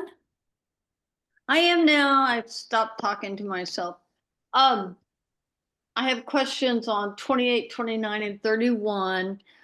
On the EV assumption, you've got the EV load on summer peak. And you did say a minute ago that this could be actually happen differently and be charging off peak, right? Let me clarify that, Cynthia. So I was actually like just referring to this slide. So what we're showing in the slide here is just the impact to summer peak hour. Under the conditions that Enadina just described, some managed charging, some non-managed charging. The point I was trying to make, Cynthia, is when we put this into the model, we will have an hourly load profile for this additional load. In that the model was solved to the revised load profile. So I just wanted to make it clear that we wouldn't just be solving for this additional peak, we would actually be solving for the new load profile with this EV charging. Okay, so when we see what EP said they could provide for Chris and all of us, then we'll be able to understand the managed and unmanaged portion of this, right? In terms of percentages and magnitude. And the notion is that the unmanaged is usually charged on peak. Is that correct? Yes, that's correct. Mhm. Say that again. Saying that the whole, I mean, there's a profile for it. So now yeah, it doesn't, those customers will not exhibit behaviors that they'll purposely charge during off-peak hours. So there is some on-peak charging. Okay, for the non-managed group. Okay, and do you know just offhand what kind of breakout that is between total EV load and percentage that's charging on and off peak under your assumptions? I don't have the number for the total load right now, but I can tell you it's 2.5%, right? So I don't have the numbers off the top of my head, but it's 2.5% starting in 2025 that we're assuming are under a managed charging rate, and we're increasing it by 2.5% every year. And I'm having a hard time hearing you, just your audio. Did you say 2.5 is the managed or unmanaged? It would be the managed. Oh, okay. So only a very small portion of your EV load you're assuming can be managed or would be managed. Is that right? For 2025, and it increases by the same amount every year throughout the entire horizon. Okay, all right. And then slide 29, the gas forecast bin. What I just dropped in the chat is a question I had going back to our last meeting, and we didn't have a chance to get to this. And so I sent it to GridWorks in a follow-up. And we don't have to go through all of this right now, but the key point here is that there's a volatility issue as well as just the average annual forecast. And then just that middle paragraph is something that staff recommended in our PNM IRP report on disruption and volatility, and PNM agreed to look at that. And then the last point being, I believe you had said that the gas forecast was proprietary, and we would be interested in knowing how the forecast diverges from the NREL public forecast and why, if that's possible to get at some point. Cynthia, I'm going to punt all of those requests to EP, but I do want to just address one, Okay. which is essentially, I think where you were going was like volatility, on a daily basis or during like a winter event, for example. So we do not necessarily adjust the gas prices for that, but the market price forecast that EP do put together, we do consider scarcity hours. So Oh, we use kind of like an economic forecast where we say during these hours, based on historical rates, we're going to see scarcity, and that is going to increase market energy prices. Now, we did that initially, and we saw extremely high market energy prices, like outrageously high market energy prices. So we did tone that down. We did end up doing a non-scarcity adjusted price, but we still see market energy pricing far exceeding the kind of the average LMP or average market price. Well, why'd you tone it down? Well, because it got to the problem is if you start seeing pricing that's like $2,000 a megawatt hour, you could start seeing a utility building generation, and from this modeling perspective, just to set into the market to make money. So the antidote to high prices is obviously building new generation, right? But what we don't want to do is build new gas generation, for example, to sell at extreme high market pricing. So we still kept it at like a relatively high level. Again, far exceeds these averages that you see now. It just doesn't go up to like the $2,000+ that we were seeing initially. Okay, so it just, when it works through the modeling system, though, this should affect, be it what I would call a negative effect on new gas generation. Not necessarily. So it can be, but you would need the problem is your market price forecast would, for that to be true, would have to exactly align with your hourly natural gas price forecast, which is extremely challenging to do on a capacity expansion plan basis. So in other words, if you're not happy to talk about this offline, you would need to be able to show that in those periods where market energy prices spike to $2,000 a megawatt hour, which rarely happens, but obviously did during Uri, that your natural gas price forecast during that exact same time period also spiked accordingly, right? Okay. And that's challenging to do on a capacity expansion plan modeling with fixed inputs and assumptions. Okay. Okay, my last question or observation. Cynthia, before you ask another different question, you had a question about that. I think Emmanuel is prepared to answer some of your questions in addition to Ben's response. Thank you. Yeah, Emmanuel, would you like to respond to in particular, the proprietary nature of the gas forecast and the difference between that and the NREL public forecast?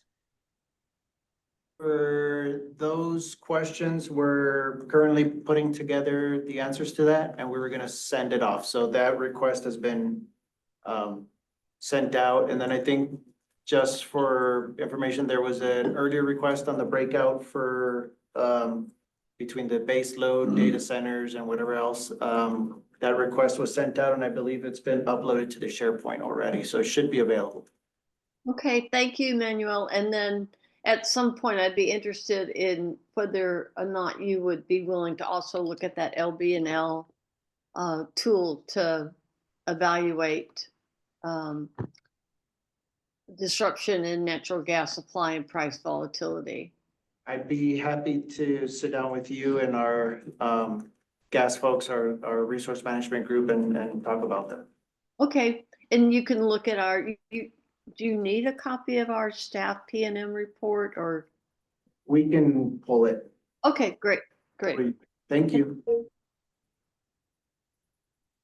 Great. I didn't know Margie, if you were going to another topic, but I've got some other hands up. So can we come back? Margie, Yeah, go ahead. sorry, just before we move on, and can we maybe just take a note to circle back to this at the end of the presentation?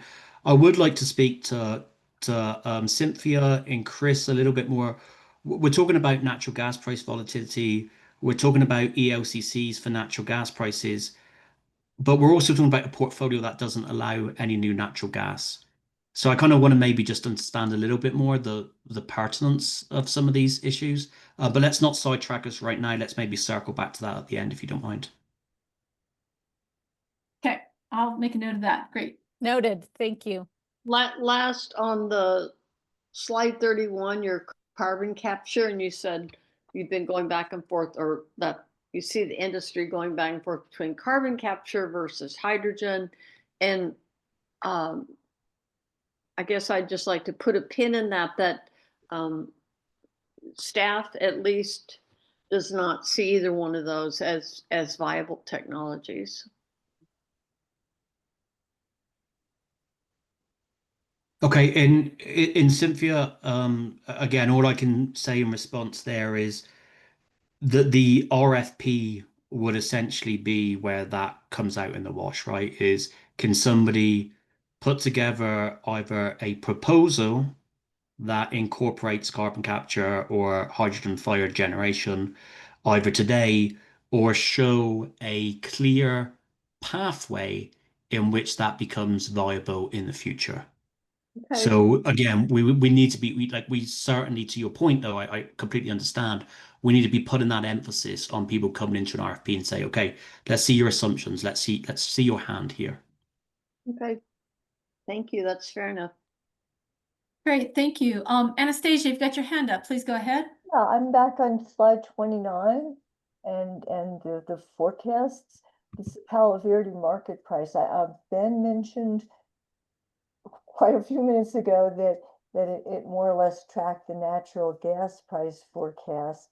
And I'm just wondering to what extent, since it appears that it's an E3 forecast, the note that to what extent is in the outer years, or maybe even not so far outer years, is the availability of, or maybe excess availability of renewable energy affecting that curve. It should, which is sort of the same thing as saying, well, nowadays you wouldn't base your market price forecast on coal.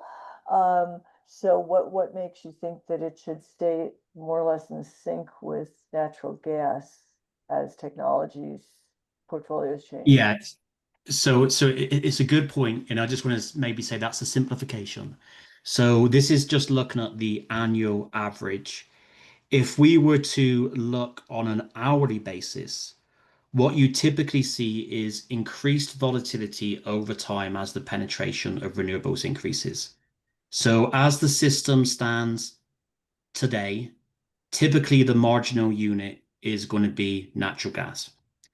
As you go out into the future and you start seeing systems, for example, or geographical locations with high wind penetration, then you start seeing like hours where you have high winds where the marginal cost may be zero, it may even be negative, the production tax credit value.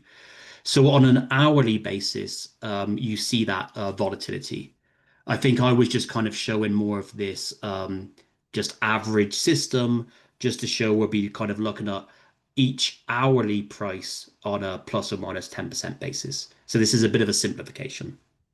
Well, are you assuming that even with the simplification, are you assuming that on an annual basis, the correlation will continue to exist, or are you building any, I think am I right in thinking it's your own forecast, or is there something else? Yes.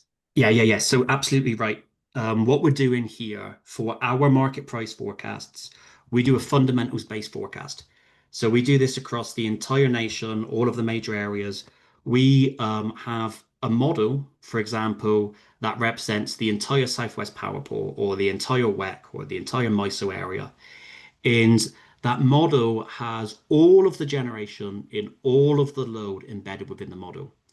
And then we run the model to calculate the market energy price forecast.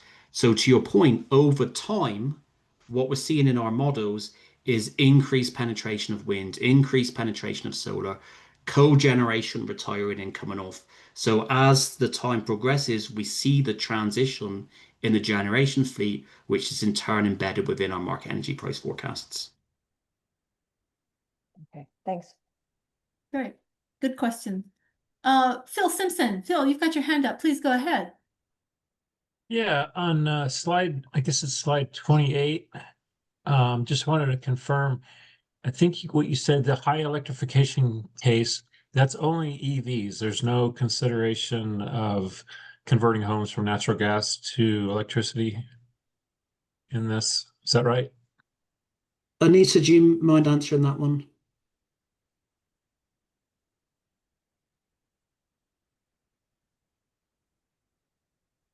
For the high electrification case, this only includes EVs. That's right. Okay, thank you. I assume we're going to talk about building electrification at some point, maybe in one of the other sensitivity runs. Well, I would say, Phil, that yes, this one's EV, but directionally the results would be the same. Like if you're looking at a slow, gradual change between the system today and then the system in 20 years from now, and you're looking at adding, you know, 20 megawatts or 24 megawatts in 2030 to 750 megawatts in 2045, you could essentially substitute EVs and you could put that to be home heating conversions, whatever it may be. The results fundamentally are going to be almost identical. So I don't want to maybe just get lost in a false sense of precision here.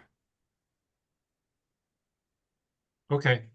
Okay, yeah, I think it's important we consider that somewhere because, as I've said before, City Las Cruces has climate goals of converting 75% of all the buildings to full electric by 2050. So, pretty big Yeah, so goal. I think directionally, Phil, we'll be able to see, okay, we've got our base case. This is what we're going to build based on our current assumptions. Then we've got this high electrification case, which at the moment, yes, we're kind of using EVs as the proxy here, but we're going to have a case that essentially has this gradual transition from now to 2045, 2050 that has additional load requirements. And really, what's key here is directionally what resources are added to the system.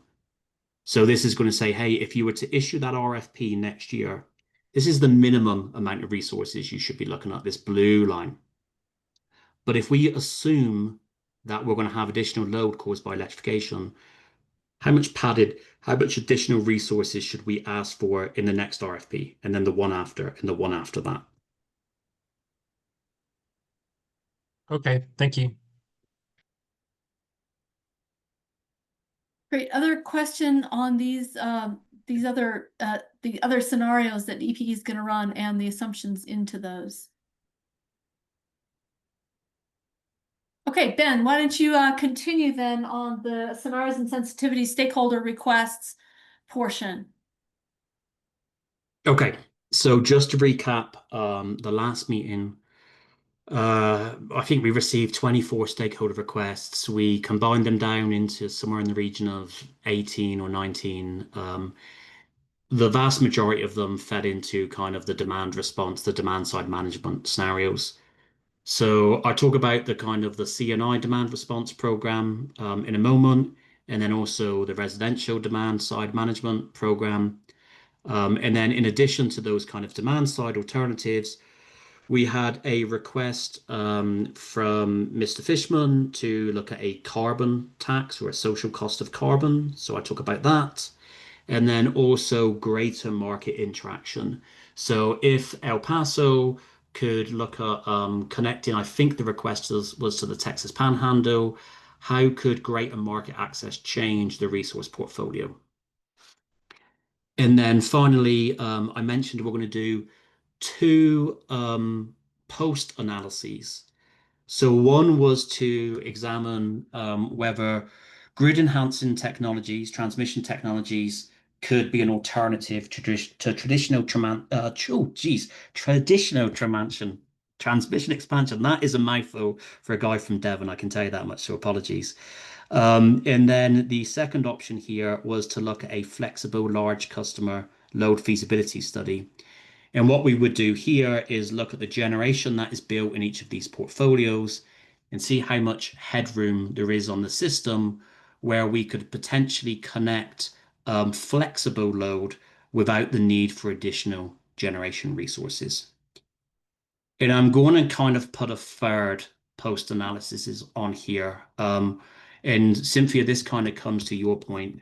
I think we can look at this study with a view to how demand side alternatives outside the core parameters we're looking at here could help avoid new generation. So if we look at the hourly dispatch of natural gas, the hourly discharge and duration of energy storage, what parameters would we need from a demand response program, for example, that would avoid the need for some of that generation being built? In other words, if you were building a new gas generator and that new gas generator on the system was only being run 5% of the year and it was at the highest peak hours, that was the only time it was running, then you could look at a demand response program that essentially shaved the peak at the load there. But if that gas unit was running at 5%, but it actually wasn't running at peak because you had a lot of solar on the system, but the gas unit was running at 2 in the morning, 3 in the morning, where you had pushed some EV charging, then that would insinuate a different solution. So let's first talk here. Oh my goodness, sorry, we have a mistake here. Apologies. This blue box at the top should not say carbon cost integration. This blue box at the top should say Southwest Power Pool market enhancement. So sincere apologies there. What we're looking at here is essentially the same transmission topology that EP has on the system today. And then what we're going to look at is enhanced connection to the Southwest Power Pool. So that was the kind of request, was how would the portfolio change if EP, for instance, had access to Panhandle wind, was the example I think was given. So right now, El Paso does have a connection to the SPP via a 200 megawatt high voltage DC tie in Eddy County, southeast New Mexico. The HVDC tie is in a state of it needs investment, let's put it that way. It's unreliable and requires some investment to bring it back up to the reliability requirements needed for resource planning. So we would look at a scenario where EPE rebuilt the Eddy tie in 2030. So this red dot represents a tie. This tie would be rebuilt, and this would then give EPE import and export capability 8,760 hours of the year from the SPP. So what that's going to do is we're going to have a new market price forecast for the SPP over here, and it will say, hey, when it's cheaper, you can buy from the SPP, and that will avoid you having to dispatch your own generation, your own gas generation. And when the SPP pricing is higher than the production cost for EP's own resources, it will increase production and sell excess generation to the SPP. There's also a little nuance here that we're looking into. Right now, there is a transmission line to the west of the Eddy HVDC tie. So this red line here that comes into EP service territory. We're just going to do a little investigation and say, okay, if you were to kind of rebuild the tie and make the upgrades that are required to this transmission line for reliability purposes, could you potentially connect a small amount or a relatively small amount of renewable resources on this new transmission line or this upgraded transmission line without incurring significant transmission network upgrade costs? So an example may be we allow an extra 200 megawatts of wind or solar to connect a lower transmission network upgrade cost assumption. And then on to the most boring slide in this presentation. There's not much to say here. We were asked to model a carbon cost or a social cost of carbon here. And the request was to model the carbon cost that EP included in their 2025 to 2027 energy efficiency filing. So we reached out to the EP team, and that was $130 per metric ton of CO2. So we will assign this additional cost, it's an imputed cost, a social cost to carbon emissions, which would in turn change the optimization problem for the Plexus model.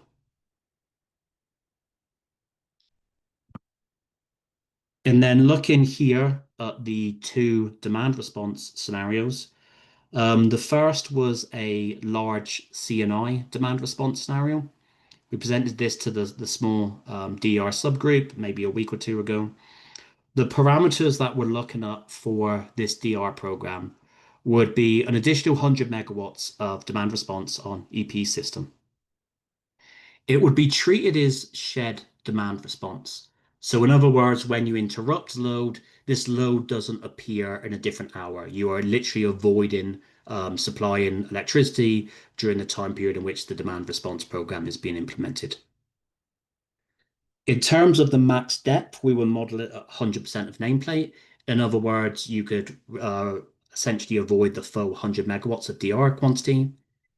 And its maximum duration, and this was kind of a question we posed to the small DR group, would be 6 hours per call. So essentially, every time you called to that DR interruptible program, you could call it for up to 6 hours. There would be a maximum seasonal frequency. So you could call upon the program 12 times per season or 48 times per annum, 48 times per year. And you could only call upon the program 1 time per day. So if we look at these kind of parameters, what's the expectation here? Well, you put in this additional demand response. This additional demand response is likely going to avoid dispatchable resources. So it's likely to decrease the amount of gas that is being assigned to Texas. So Texas would need fewer gas resources to meet this peaking requirement, and is likely to decrease the amount of energy storage that is needed to meet the planning reserve margin requirement. So that's the expectation. Obviously, we will wait and see what the modeling results show. And then finally, down here on slide 37, we're looking at the residential demand side solution. I have maybe a dozen slides in the appendix for this program that we presented to the DER group a week or two ago. But in sum, we're looking at adding 2,500 homes per year over a 10-year period. So 2,500 homes, 10 years, 25,000 homes in total between 2026 and 2035. So the question came up earlier, and I kind of punted it until we got down to this point, was can you bring on demand side solutions sooner than 2030?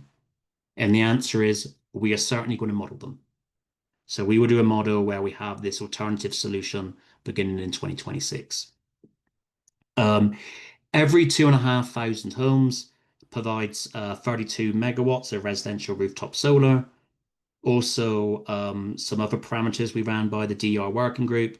Each 2,500 homes would provide 30 megawatts of 8-hour behind the meter storage. And that 8-hour duration was determined by the DER working group. And then finally, every 2,500 homes would have 35 megawatts of demand response. So if you kind of total this up over a 10-year period, you're looking at adding potentially 325 megawatts of residential solar, 300 megawatts of 8-hour storage, and 350 megawatts of demand response. So just keep in mind, there were some questions on this case. Is 100 megawatts the right number? Should it be higher? Well, you are going to be doing a scenario that, yes, it's a residential solution of 350 megawatts, but the results are the same. The model does not say this is a commercial megawatt hour of load, this is a residential megawatt hour of load. The model just sees load and the model sees the solution. So this is going to be another way of determining if you have more demand response on the system, how does that impact your most cost-effective portfolio of new resources?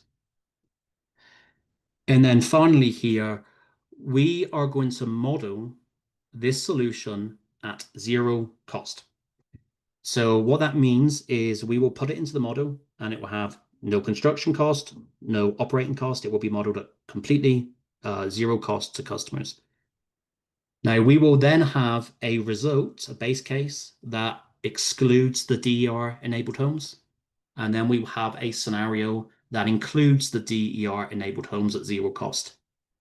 We know the scenario where you have the DER enabled homes is going to be cheaper. If you add all of these resources for no cost, your solution will be lower cost.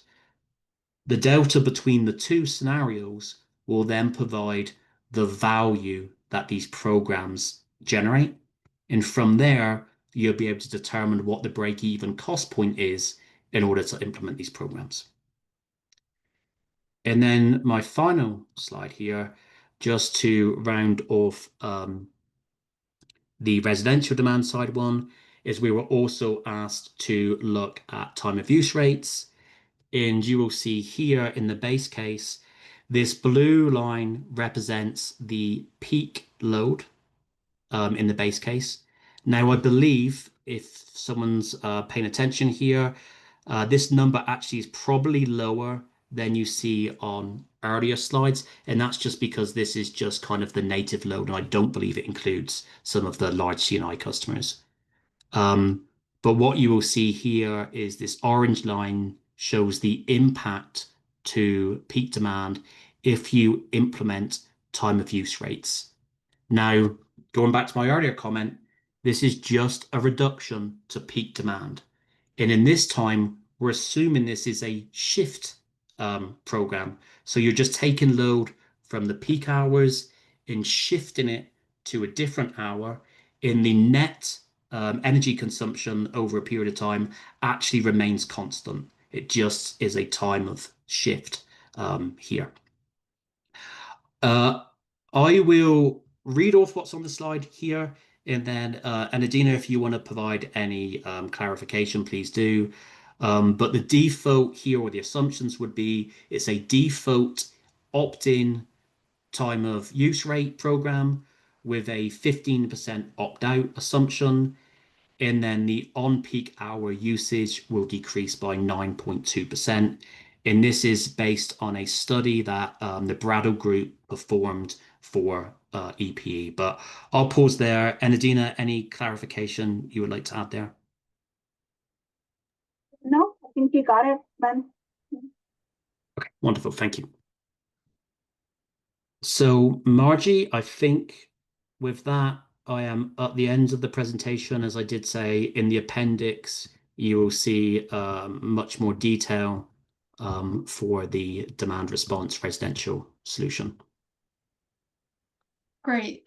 Thanks, Ben. We again will open it up to raise your hand if you have questions about this portion of the presentation. After we answer questions, we are going to do a straw poll using the Zoom polling system to ask stakeholders who are present to comment on the two scenarios that are shown in slides 36 and 37. These are the demand side resource solutions that were our scenarios that were defined over some collaborative discussions in the past couple of weeks. We already polled you on the big set of stakeholder requested scenarios, but these two on demand side solutions, we'd like to gauge your response on level of agreement for how Ben has described that modeling to occur. But before we do that polling, and we'll review those two slides before we do the poll, are there questions on any of the stakeholder requested modeling run parameters that Ben has described? Yeah, Cynthia, please go ahead. I will go ahead as long as I'm not jumping ahead of anybody else that would like to discuss or has questions. I see one more hand up, but go ahead, Cynthia, and then we have time to get to you and Anastasia.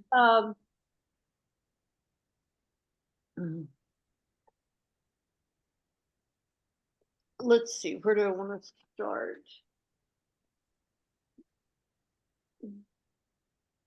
So then when you run this at a no cost, then you're going to get a delta of essentially avoided cost value, if we want to call it that. And as I understand it, it's going to be what we've been calling the value at load modification, which is expanding the value streams of distributed energy resources. Is that right? It's going to be the way we will model it is let's just pick on the solar, if I can just give one example here. So the solar component will have a fixed generation profile. So every hour you will assume that this solar is generating, and in turn, that is going to reduce the requirement for supply side resources. So it's going to be essentially have the impact of reducing the amount of generation from alternative resources. We will also gross up the generation from these resources to account for transmission and distribution line losses. So on EP system, that's about 6.5%. So what we'll do is we'll have the hourly profile that we expect to get out of the solar, and then we'll gross up 6.5% in every hour to take into account that that has a superior benefit to remote located supply side resources. Okay, quick on that that gross up. Is that that's on a kilowatt hour basis? Does that also capture what we talked about a minute ago, the $100 per kW of transmission that wouldn't be needed from DERs? Well, this goes back to the question earlier from the land office on. Yes. Yes. So it will capture that that benefit as long as you avoid supply side resources. So Okay. Cynthia, let me give you both a yes and no answer. Let's just say, for argument's sake, this additional solar didn't actually avoid any generation, which is unexpected, but let's just play that hypothesis out right now. Then you would still build all of the same amount of supply side resources. You would still have the same amount of transmission build. The more likely event is by building this 325 megawatts of solar is it will avoid a new supply side resources, whether that's solar, wind, storage, or gas. And it would also avoid the transmission that is associated with that new generation. Okay, and if we were to go back to say, is this all the same as what we've been talking about in our office hours smaller group, the load modification, value added streams, where we're looking at elements that can be included in the plexus model and then elements that cannot? If, say, we were looking at, your Venn diagram from May 6th. Yeah. So just to be very clear when we look at this one, because it may at first be a contradictory just to my earlier statement. But what we're talking about here is what I just described, that $100 kW just was an example. That's not a real number. Okay. But that is associated with this avoided capacity. So the capacity has a transmission cost embedded within it. What we are not capturing, though, Cynthia, just to be very clear, is any transmission savings that are potentially just on the system already, right? So that are not associated with new generation. So and I'm completely making this up. We're talking about transmission distribution. If by adding customer sited generation, you could avoid a substation upgrade, for example, that benefit of avoided transmission and distribution is not captured in Plexos. Okay, and that's something our smaller working group has put a pin in to figure out how to model that, or at least consider that. And it may not even be until we get to, say, some action plan discussions where we're saying, look, we really can fill that hole that starts in 2026. And if we were to go back to, say, your slide 20, we really can start pushing down these gas peaker units right away. And so let's start talking about how to do that. And that's when we'd start looking at some of the more locational aspects of avoided T&D. Is that right? That is right, but again, I just want to just like be real clear here. There are no gas units being built for New Mexico. So we will model the demand response programs on a system-wide basis. So that will push down Texas gas builds. Cynthia, so you're absolutely correct there. Demand response, DER solutions could push down Texas gas builds. But what is being assigned to New Mexico? New Mexico has no gas. So it will not put down New Mexico gas. It'll possibly bring in more economic resources to meet peak than solar plus storage. Potentially. So yes, it potentially could change the resource portfolio for New Mexico customers. Absolutely. But I just want to be very clear, it doesn't change New Mexico's gas build because New Mexico has no gas build. Right, and I understand. Well, okay, great. And then if we were back at that Venn diagram, the avoided capacity and energy, that is, you're assuming now the DERs have a 100% ELCC or close to ELCC 100%? No. They would be assigned an ELCC value equivalent to their supply side resource counterparts. Okay, all right. That's So just to be real clear there, Cynthia, if you have like a rooftop solar resource versus a supply side resource, and I'm just going to ignore the fact that one may be tracking and one may be fixed, but the reliability contribution of the two on an ELCC perspective shouldn't be different just because you count one on a different side of the loads and resources table to the other. okay. I don't have any other questions right now. Thank you. Great. Okay, thank you. Anastasia, please go ahead. I have a couple of questions about slide 36 on the C&I demand response scenario.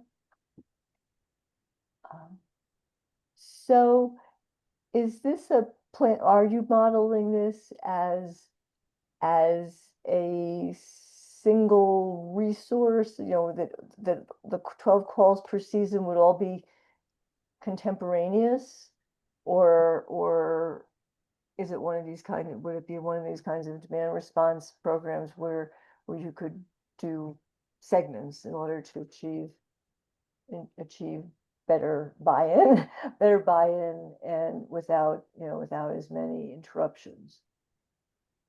So the planning constraints or the planning parameters here would be you could call upon it 12 times a season, and those days do not have to be consecutive. They could be individual days per season. And then when you call upon it, you can only call upon it once per day. So you can't call upon it, 2 times, 3 times a day. And you could only call upon it for up to 6 hours. Now, that doesn't mean it has to be 6 hours. It would be a minimum of 1 hour between 1 and 6 hours. So in other words, you could call up to 100 megawatts of demand response 48 times a year or 12 times a season on non-consecutive days, but only 1 time per day and a maximum duration of 6 hours for every time you call upon it. And my question was whether everybody will be called simultaneously or whether there's some staggering possible. It's so staggering to make it, 50 megawatts over 12 hours, for example. No, staggering to make it, I guess, yeah, 50 megawatts today, 50 megawatts tomorrow, 50 megawatts the next day, without by calling on half the, for assumption purposes, calling on half of the participants on alternating days. Does that make sense? Yeah, so yeah, no, it makes sense. So the way we've got it modeled at the moment is essentially based on these parameters. So what you're describing is essentially, trying to reduce the size of the program but expend it over a longer period of time. At that point, it stops if you go too far, it stops becoming demand response and it just starts becoming load reduction, right? So if you did it 50 megawatts every single day over the summer period, it's no longer demand response. You just plan for 50 megawatts fewer resources. So do you have any kind of alternative suggestions, or are you looking at to be No, kind I of so just you could was trying implement to every day? understand whether, what you're looking for here, which is Got it. the full shebang. And then the other question is that the assumption that it's a total shed. Um, is that a realistic assumption? I mean, even if, are you assuming just certain machinery would be turned off within a building, or what about I mean, the air conditioning, if you turn it off, somebody's gonna have to cool the building later. We're talking about a hot climate. Is there something built in for that? Is when you say shed, that you're not going to, you're going to lose the energy altogether? That seemed to me a questionable assumption. Yeah, so we're assuming shed here. So to your point, it would be targeted at large CNI customers, and they would essentially interrupt their load, potentially run backup generation, potentially turn the lights off. But you get the point. It's like interrupting load and doesn't come back in another hour. I think that's pretty common practice for large CNI customers. The one thing that I would say though is if you start all of the resources that we looked at, let me just go back to this.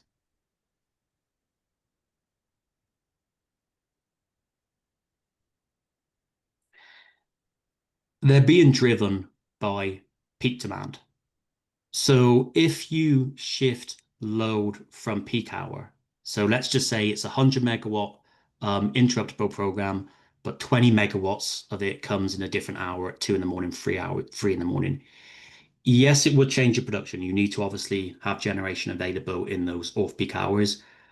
Fundamentally, though, I don't think it changes the expansion plan if it's a relatively small change like that, because you're still going to be seeing the reduction in peak, which is driving your resources. Okay. Thanks. Thank you. Great, thank you. I see Phil's hand is up, and then we're going to pause questions to do our poll. If we have further time, we'll come back. But Phil, please go ahead with your question. Yeah, I was thinking more about this high electrification case, and I remember looked at my notes and remembered we talked a little bit more. Yeah, it was slide 28. We talked about it in one of the office hour sessions. That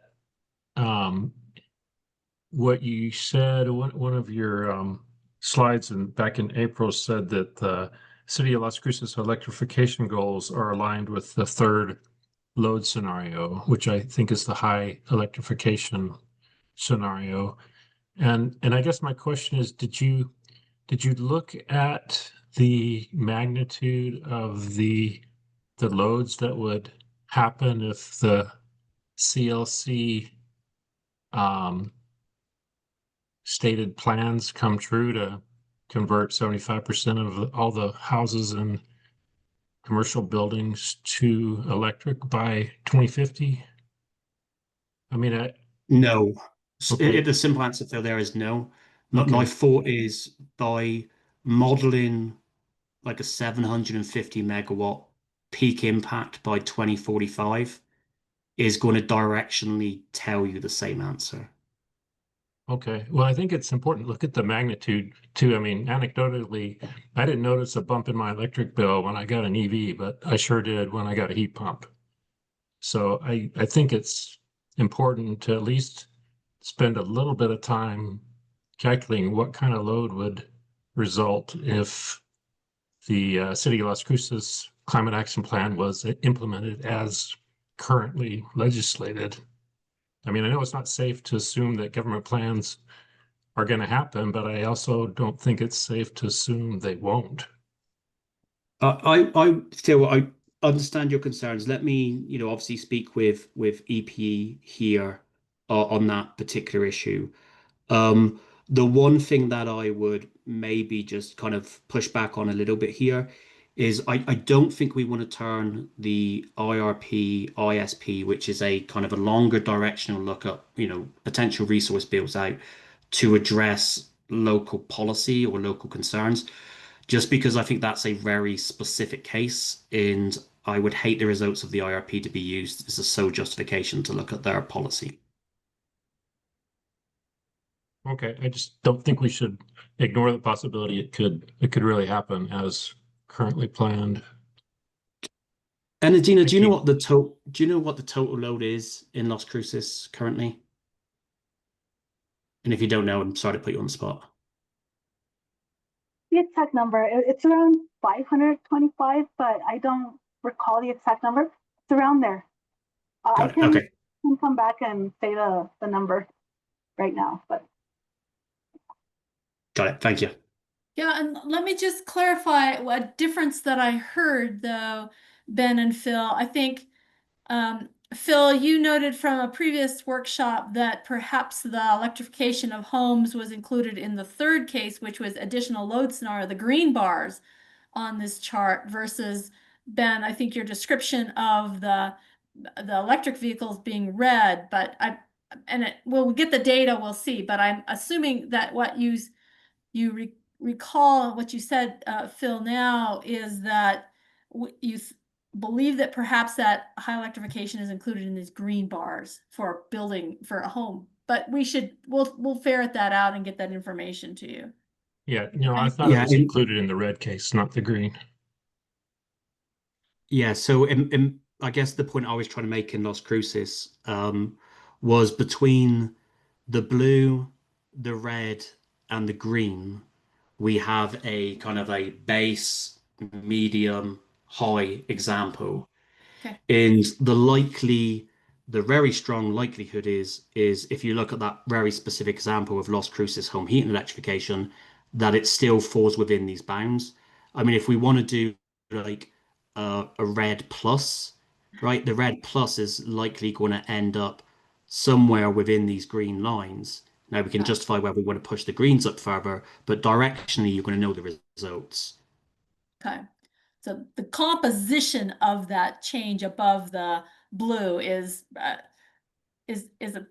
best guess case, especially out to 2045. You don't know what the distribution, the mix will be. Your point is, Yeah. hopefully we've captured the magnitude of what Phil is talking about within those two red and green bars. Yeah, Yeah, I'm just and I think suggesting, sorry, I'm just suggesting you do the quick back of the envelope calculation to see what the magnitude could be to make sure it falls within those bounds. Okay. Great. Thank you, Phil. Chris, I am going to put you on pause until we do our poll. Unless you have a question about these two demand side resource scenarios. Actually, I did. It was just a question to Phil. I was curious, does Las Cruces have a mix of what's existing, just air conditioning or just heating plus swamp cooler versus what is currently an actual HVAC or refrigerated air and heating? Do they have stats on that stuff? I imagine somebody does. I don't. I know there's an energy transition plan being worked by, coincidentally, E3.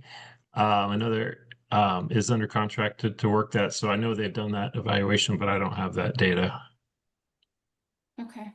And Adina's got her hand up. She might have some insight. Go ahead, Adina.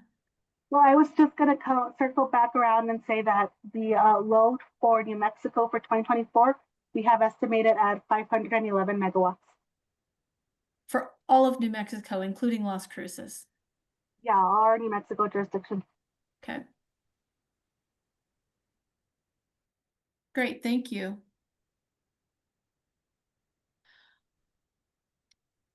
Thank you for your questions. I would like to ask Ben could you please reshare slides 36 and 37 here to remind people about the parameters for the two demand side scenarios, because we're going to take a quick poll. There was one on the commercial and industrial side, but as Ben pointed out, the model didn't care whether it was commercial, industrial, or residential.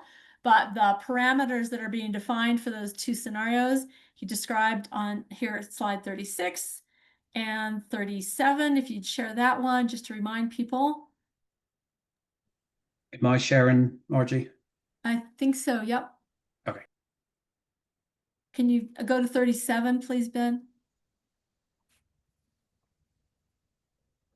and those are more details. So he's been through these parameters. What we'd like to do now is go ahead and shift Deb, please, to the GridWorks slide deck, slide number 8.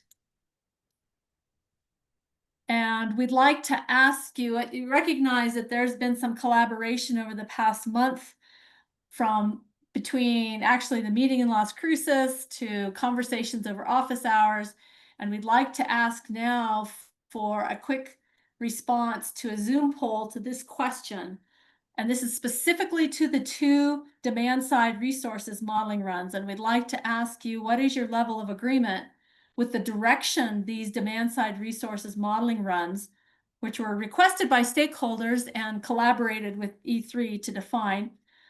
What's your level of agreement with the direction these runs are taking? So if you could please, Deborah, launch the poll, and please respond to this from a level of 1, you're in strong disagreement, to 5, strong agreement in terms of the definitions of those 2 scenarios. We'd greatly appreciate your input.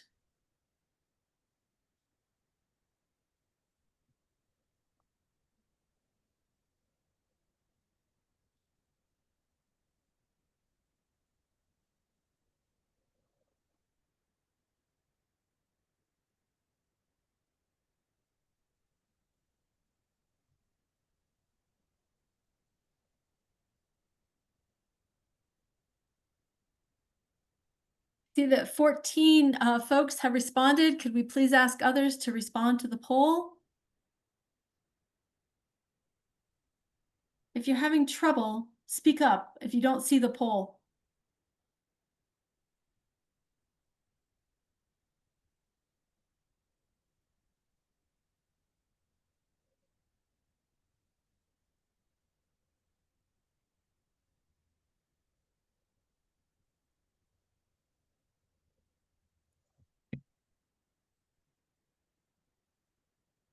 Okay, we'll give it another 30 seconds for responses to the poll question. And the reason we're asking this is because stakeholder input into model requested runs is a very important part of this integrated facilitated stakeholder process. So we're trying to assess whether or not stakeholders are in agreement with this series of runs. We already polled the runs that were not related to demand side resources, and we really appreciate all of you who have worked with us over the past couple of weeks to further define these 2 scenarios.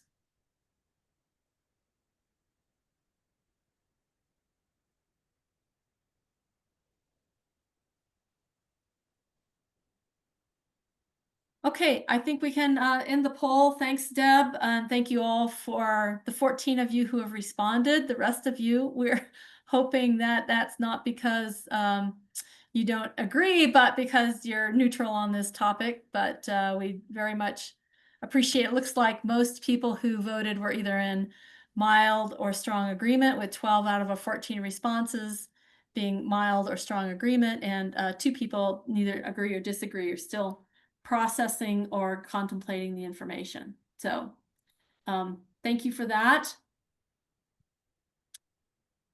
Let's now, Kathy, let me turn to you to see if there's any issues that we need to discuss. It sounds like, Ben, you'd like to come back to the relevance of the natural gas prices and ELCCs, considering the unlikelihood that there will be any new gas built in the New Mexico jurisdiction. We'll come back to that after we tell people what's happening next. But Kathy, is there anything else we need to circle back to? No, I think we're clear. Thank you. Okay. Deb, will you please show slide number 9? Let me just reiterate what's going to happen next in this process. Obviously, today, the focus has been hearing the base case results that have been modeled and understanding the output from the base case, the base cases, and now anticipating the other scenarios that EPE has defined and will run, and the cases, the scenarios that stakeholders defined and will be run. We're anticipating our conversation on July 1st, another workshop, to hear the outputs of much of that modeling result. So hopefully you got a sense today for the kinds of numbers and characteristics of these outputs that will be important parts of our conversation for our statement of need. So we'll talk some more modeling results next workshop on July 1st. And then, I'm sorry, that will be workshop 6 on June 17th. And those may spill over to workshop 7 on July 1st. So next 2 serious conversations are about model results. We will begin our conversation in July about input to the statement of need and action plan, and we will finalize that input in a hybrid workshop that will be hosted both in Las Cruces and on Zoom. We are strongly encouraging people who can to attend in person on July 24th, as the Zoom participation will likely be limited and disappointing for those who would like to have side conversations or have their input considered. So please try to work your schedules. We greatly appreciate your attendance in Las Cruces on the 24th. Also like to note that in September, we will host a short meeting to get stakeholder feedback on this entire stakeholder process, and we'll be very interested in your feedback. We will design a survey and some questions for that. But today's conversation was getting us ready to interpret all results and create statement of need comments. I see that the EPE base case load forecast has been uploaded to the SharePoint site. For those who have not already requested permission to access that, please contact me, and Judy Parsons will put you in touch with the folks who can give you access to that SharePoint site so that you can see the base case load forecast in all its details. And then again, the next slide, Deb, shows the summary of our next 3 workshops, bringing to conclusion in workshop 8 in person, hopefully, as many who can be there. And we will put out a written summary of this workshop by early next week, and it will be available on the GridWorks website. And also the recording from this workshop, as well as a written summary, and the slide decks that have been presented will also be available. So with that, Ben, let me turn it back to you and see if anybody would like to continue the conversation. Ben, let's get your sense of the importance of these parameters pertaining to natural gas, and then we'll open it up to questions. If people don't have interest in this topic, feel free to sign off. We thank you so much for your input and participation. But back to you, Ben, for this other topic. Yeah, thanks, Margie. And I can keep this pretty brief. Obviously, would like to do what's in the best interest of stakeholders here. But the way we're modeling this, in the statement of need and in the action plan, there will be no new natural gas for New Mexico customers. And over the course of this meeting, Chris brought up obviously the ELCC of natural gas. Cynthia brought up some other questions on whether we could avoid natural gas build out. And I guess I'm a little bit confused just because we have no natural gas build out. So maybe just wanted to give the stakeholders the opportunity to maybe just provide a little more clarity on what their thoughts are specific to EP's IRP that doesn't allow natural gas.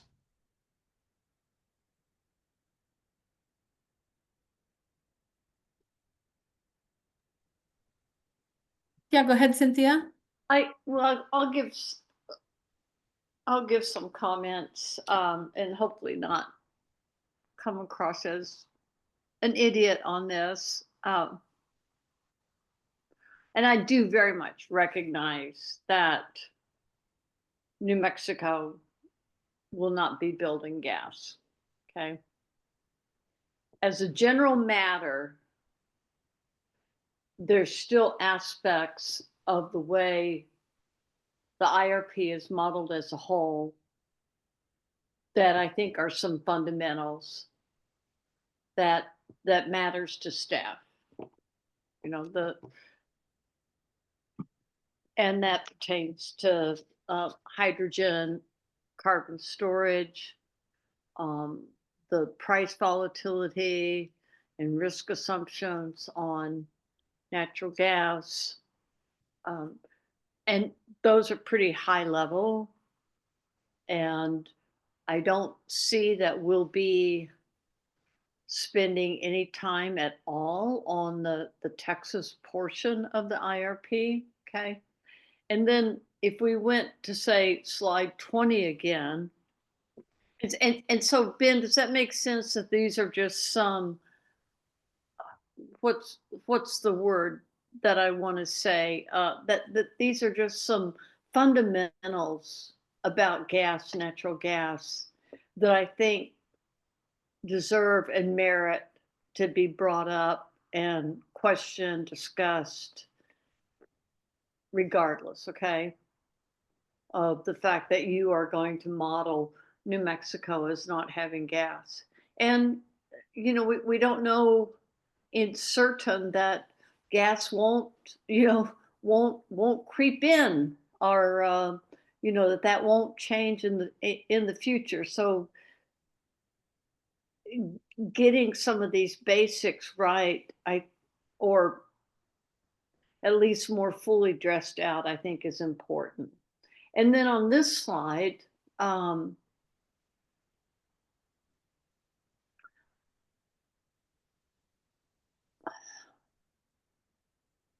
so this is a system as a whole, and I guess what would be helpful, and I don't think you showed it to us, or that we have it, that this equivalent slide that would be just for New Mexico.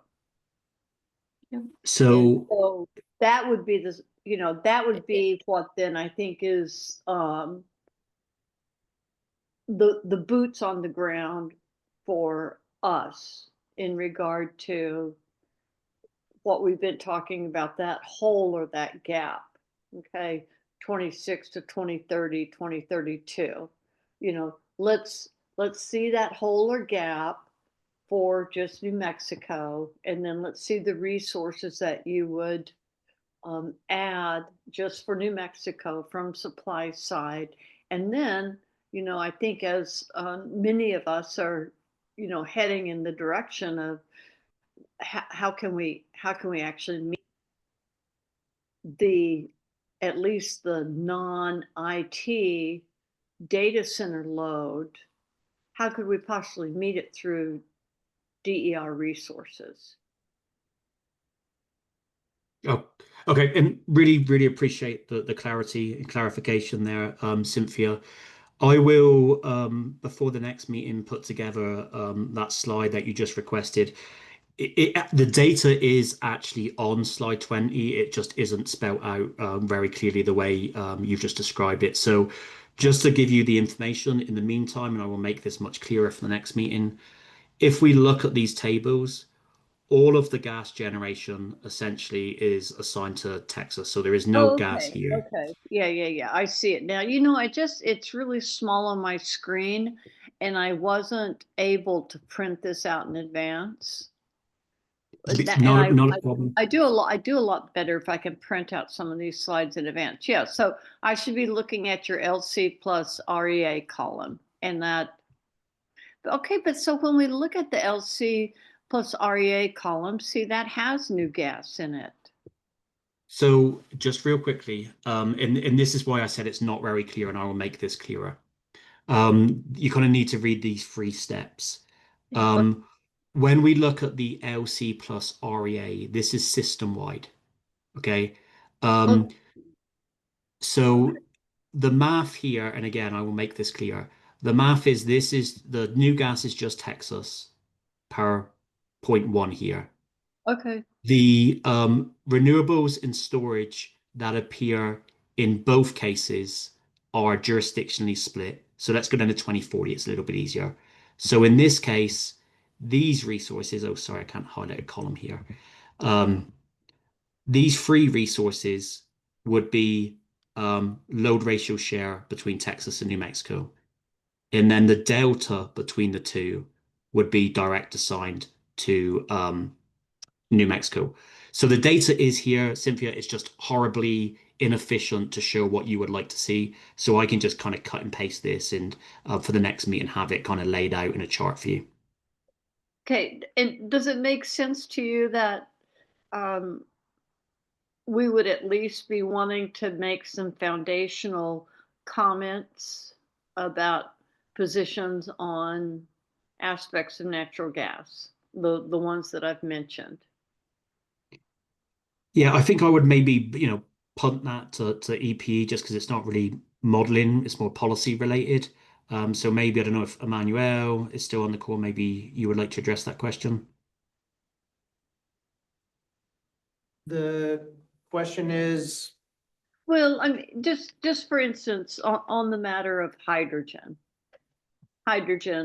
ready CTs, and then on the matter of the natural gas forecast. And this is going back, when we started this process, for instance, and I was having a couple of conversations with Ed Realkoff, the director of staff, and I probably provided him a punch list of, potential issue matters. And, Ed pointed out to me, Cynthia, don't forget, to look at the natural gas forecast. Cynthia, don't forget, hydrogen, CT conversions. I mean, it's not a big issue matter on our list because we recognize that we have the ETA requirements in New Mexico, but it's a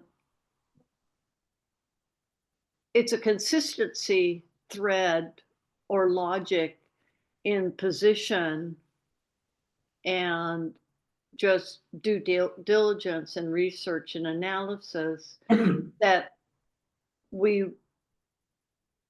pursued with the PNM IRP and also with the SPS IRP. Okay, so it's not a huge deal, but it's just part of the, I think, the work Ed was asking me to do. okay, we can set aside time and address that with you. Again, as we had mentioned earlier for the gas forecast and how that's put together. And walk you through those assumptions for future technology. Well, it's just, I put that comment in the chat, and it really had 3 elements. And so those are not huge, but they're things I'd like to be able to go back to Ed and say, hey, I just want you to know on natural gas, this is what I brought up, what we looked at, what we considered, and that, on hydrogen conversion and CO2 carbon sequestration, once again, raised our position that we don't see it as commercially viable. And so. Great. So Cynthia, it sounds like there's a follow-up that Emmanuel has offered to have conversation with you on these topics of natural gas, their relevance to this IRP and matters. So we'll leave it at that. And okay. So that thank you for your comment. But let's go ahead and let that conversation happen between you folks and EPE, and we'll ask Emmanuel to take lead on that. Great. Thank you, Emmanuel. Appreciate it. So with that, I would like to thank you all again for being here and for your input to this stakeholder process. If you have questions, Deb, you can show our final slide. Please go ahead and look to the GridWorks website for the materials from this workshop. And if you have questions, give me an email or a call, and we'll see you all in June. And again, thank you for your participation. Bye-bye.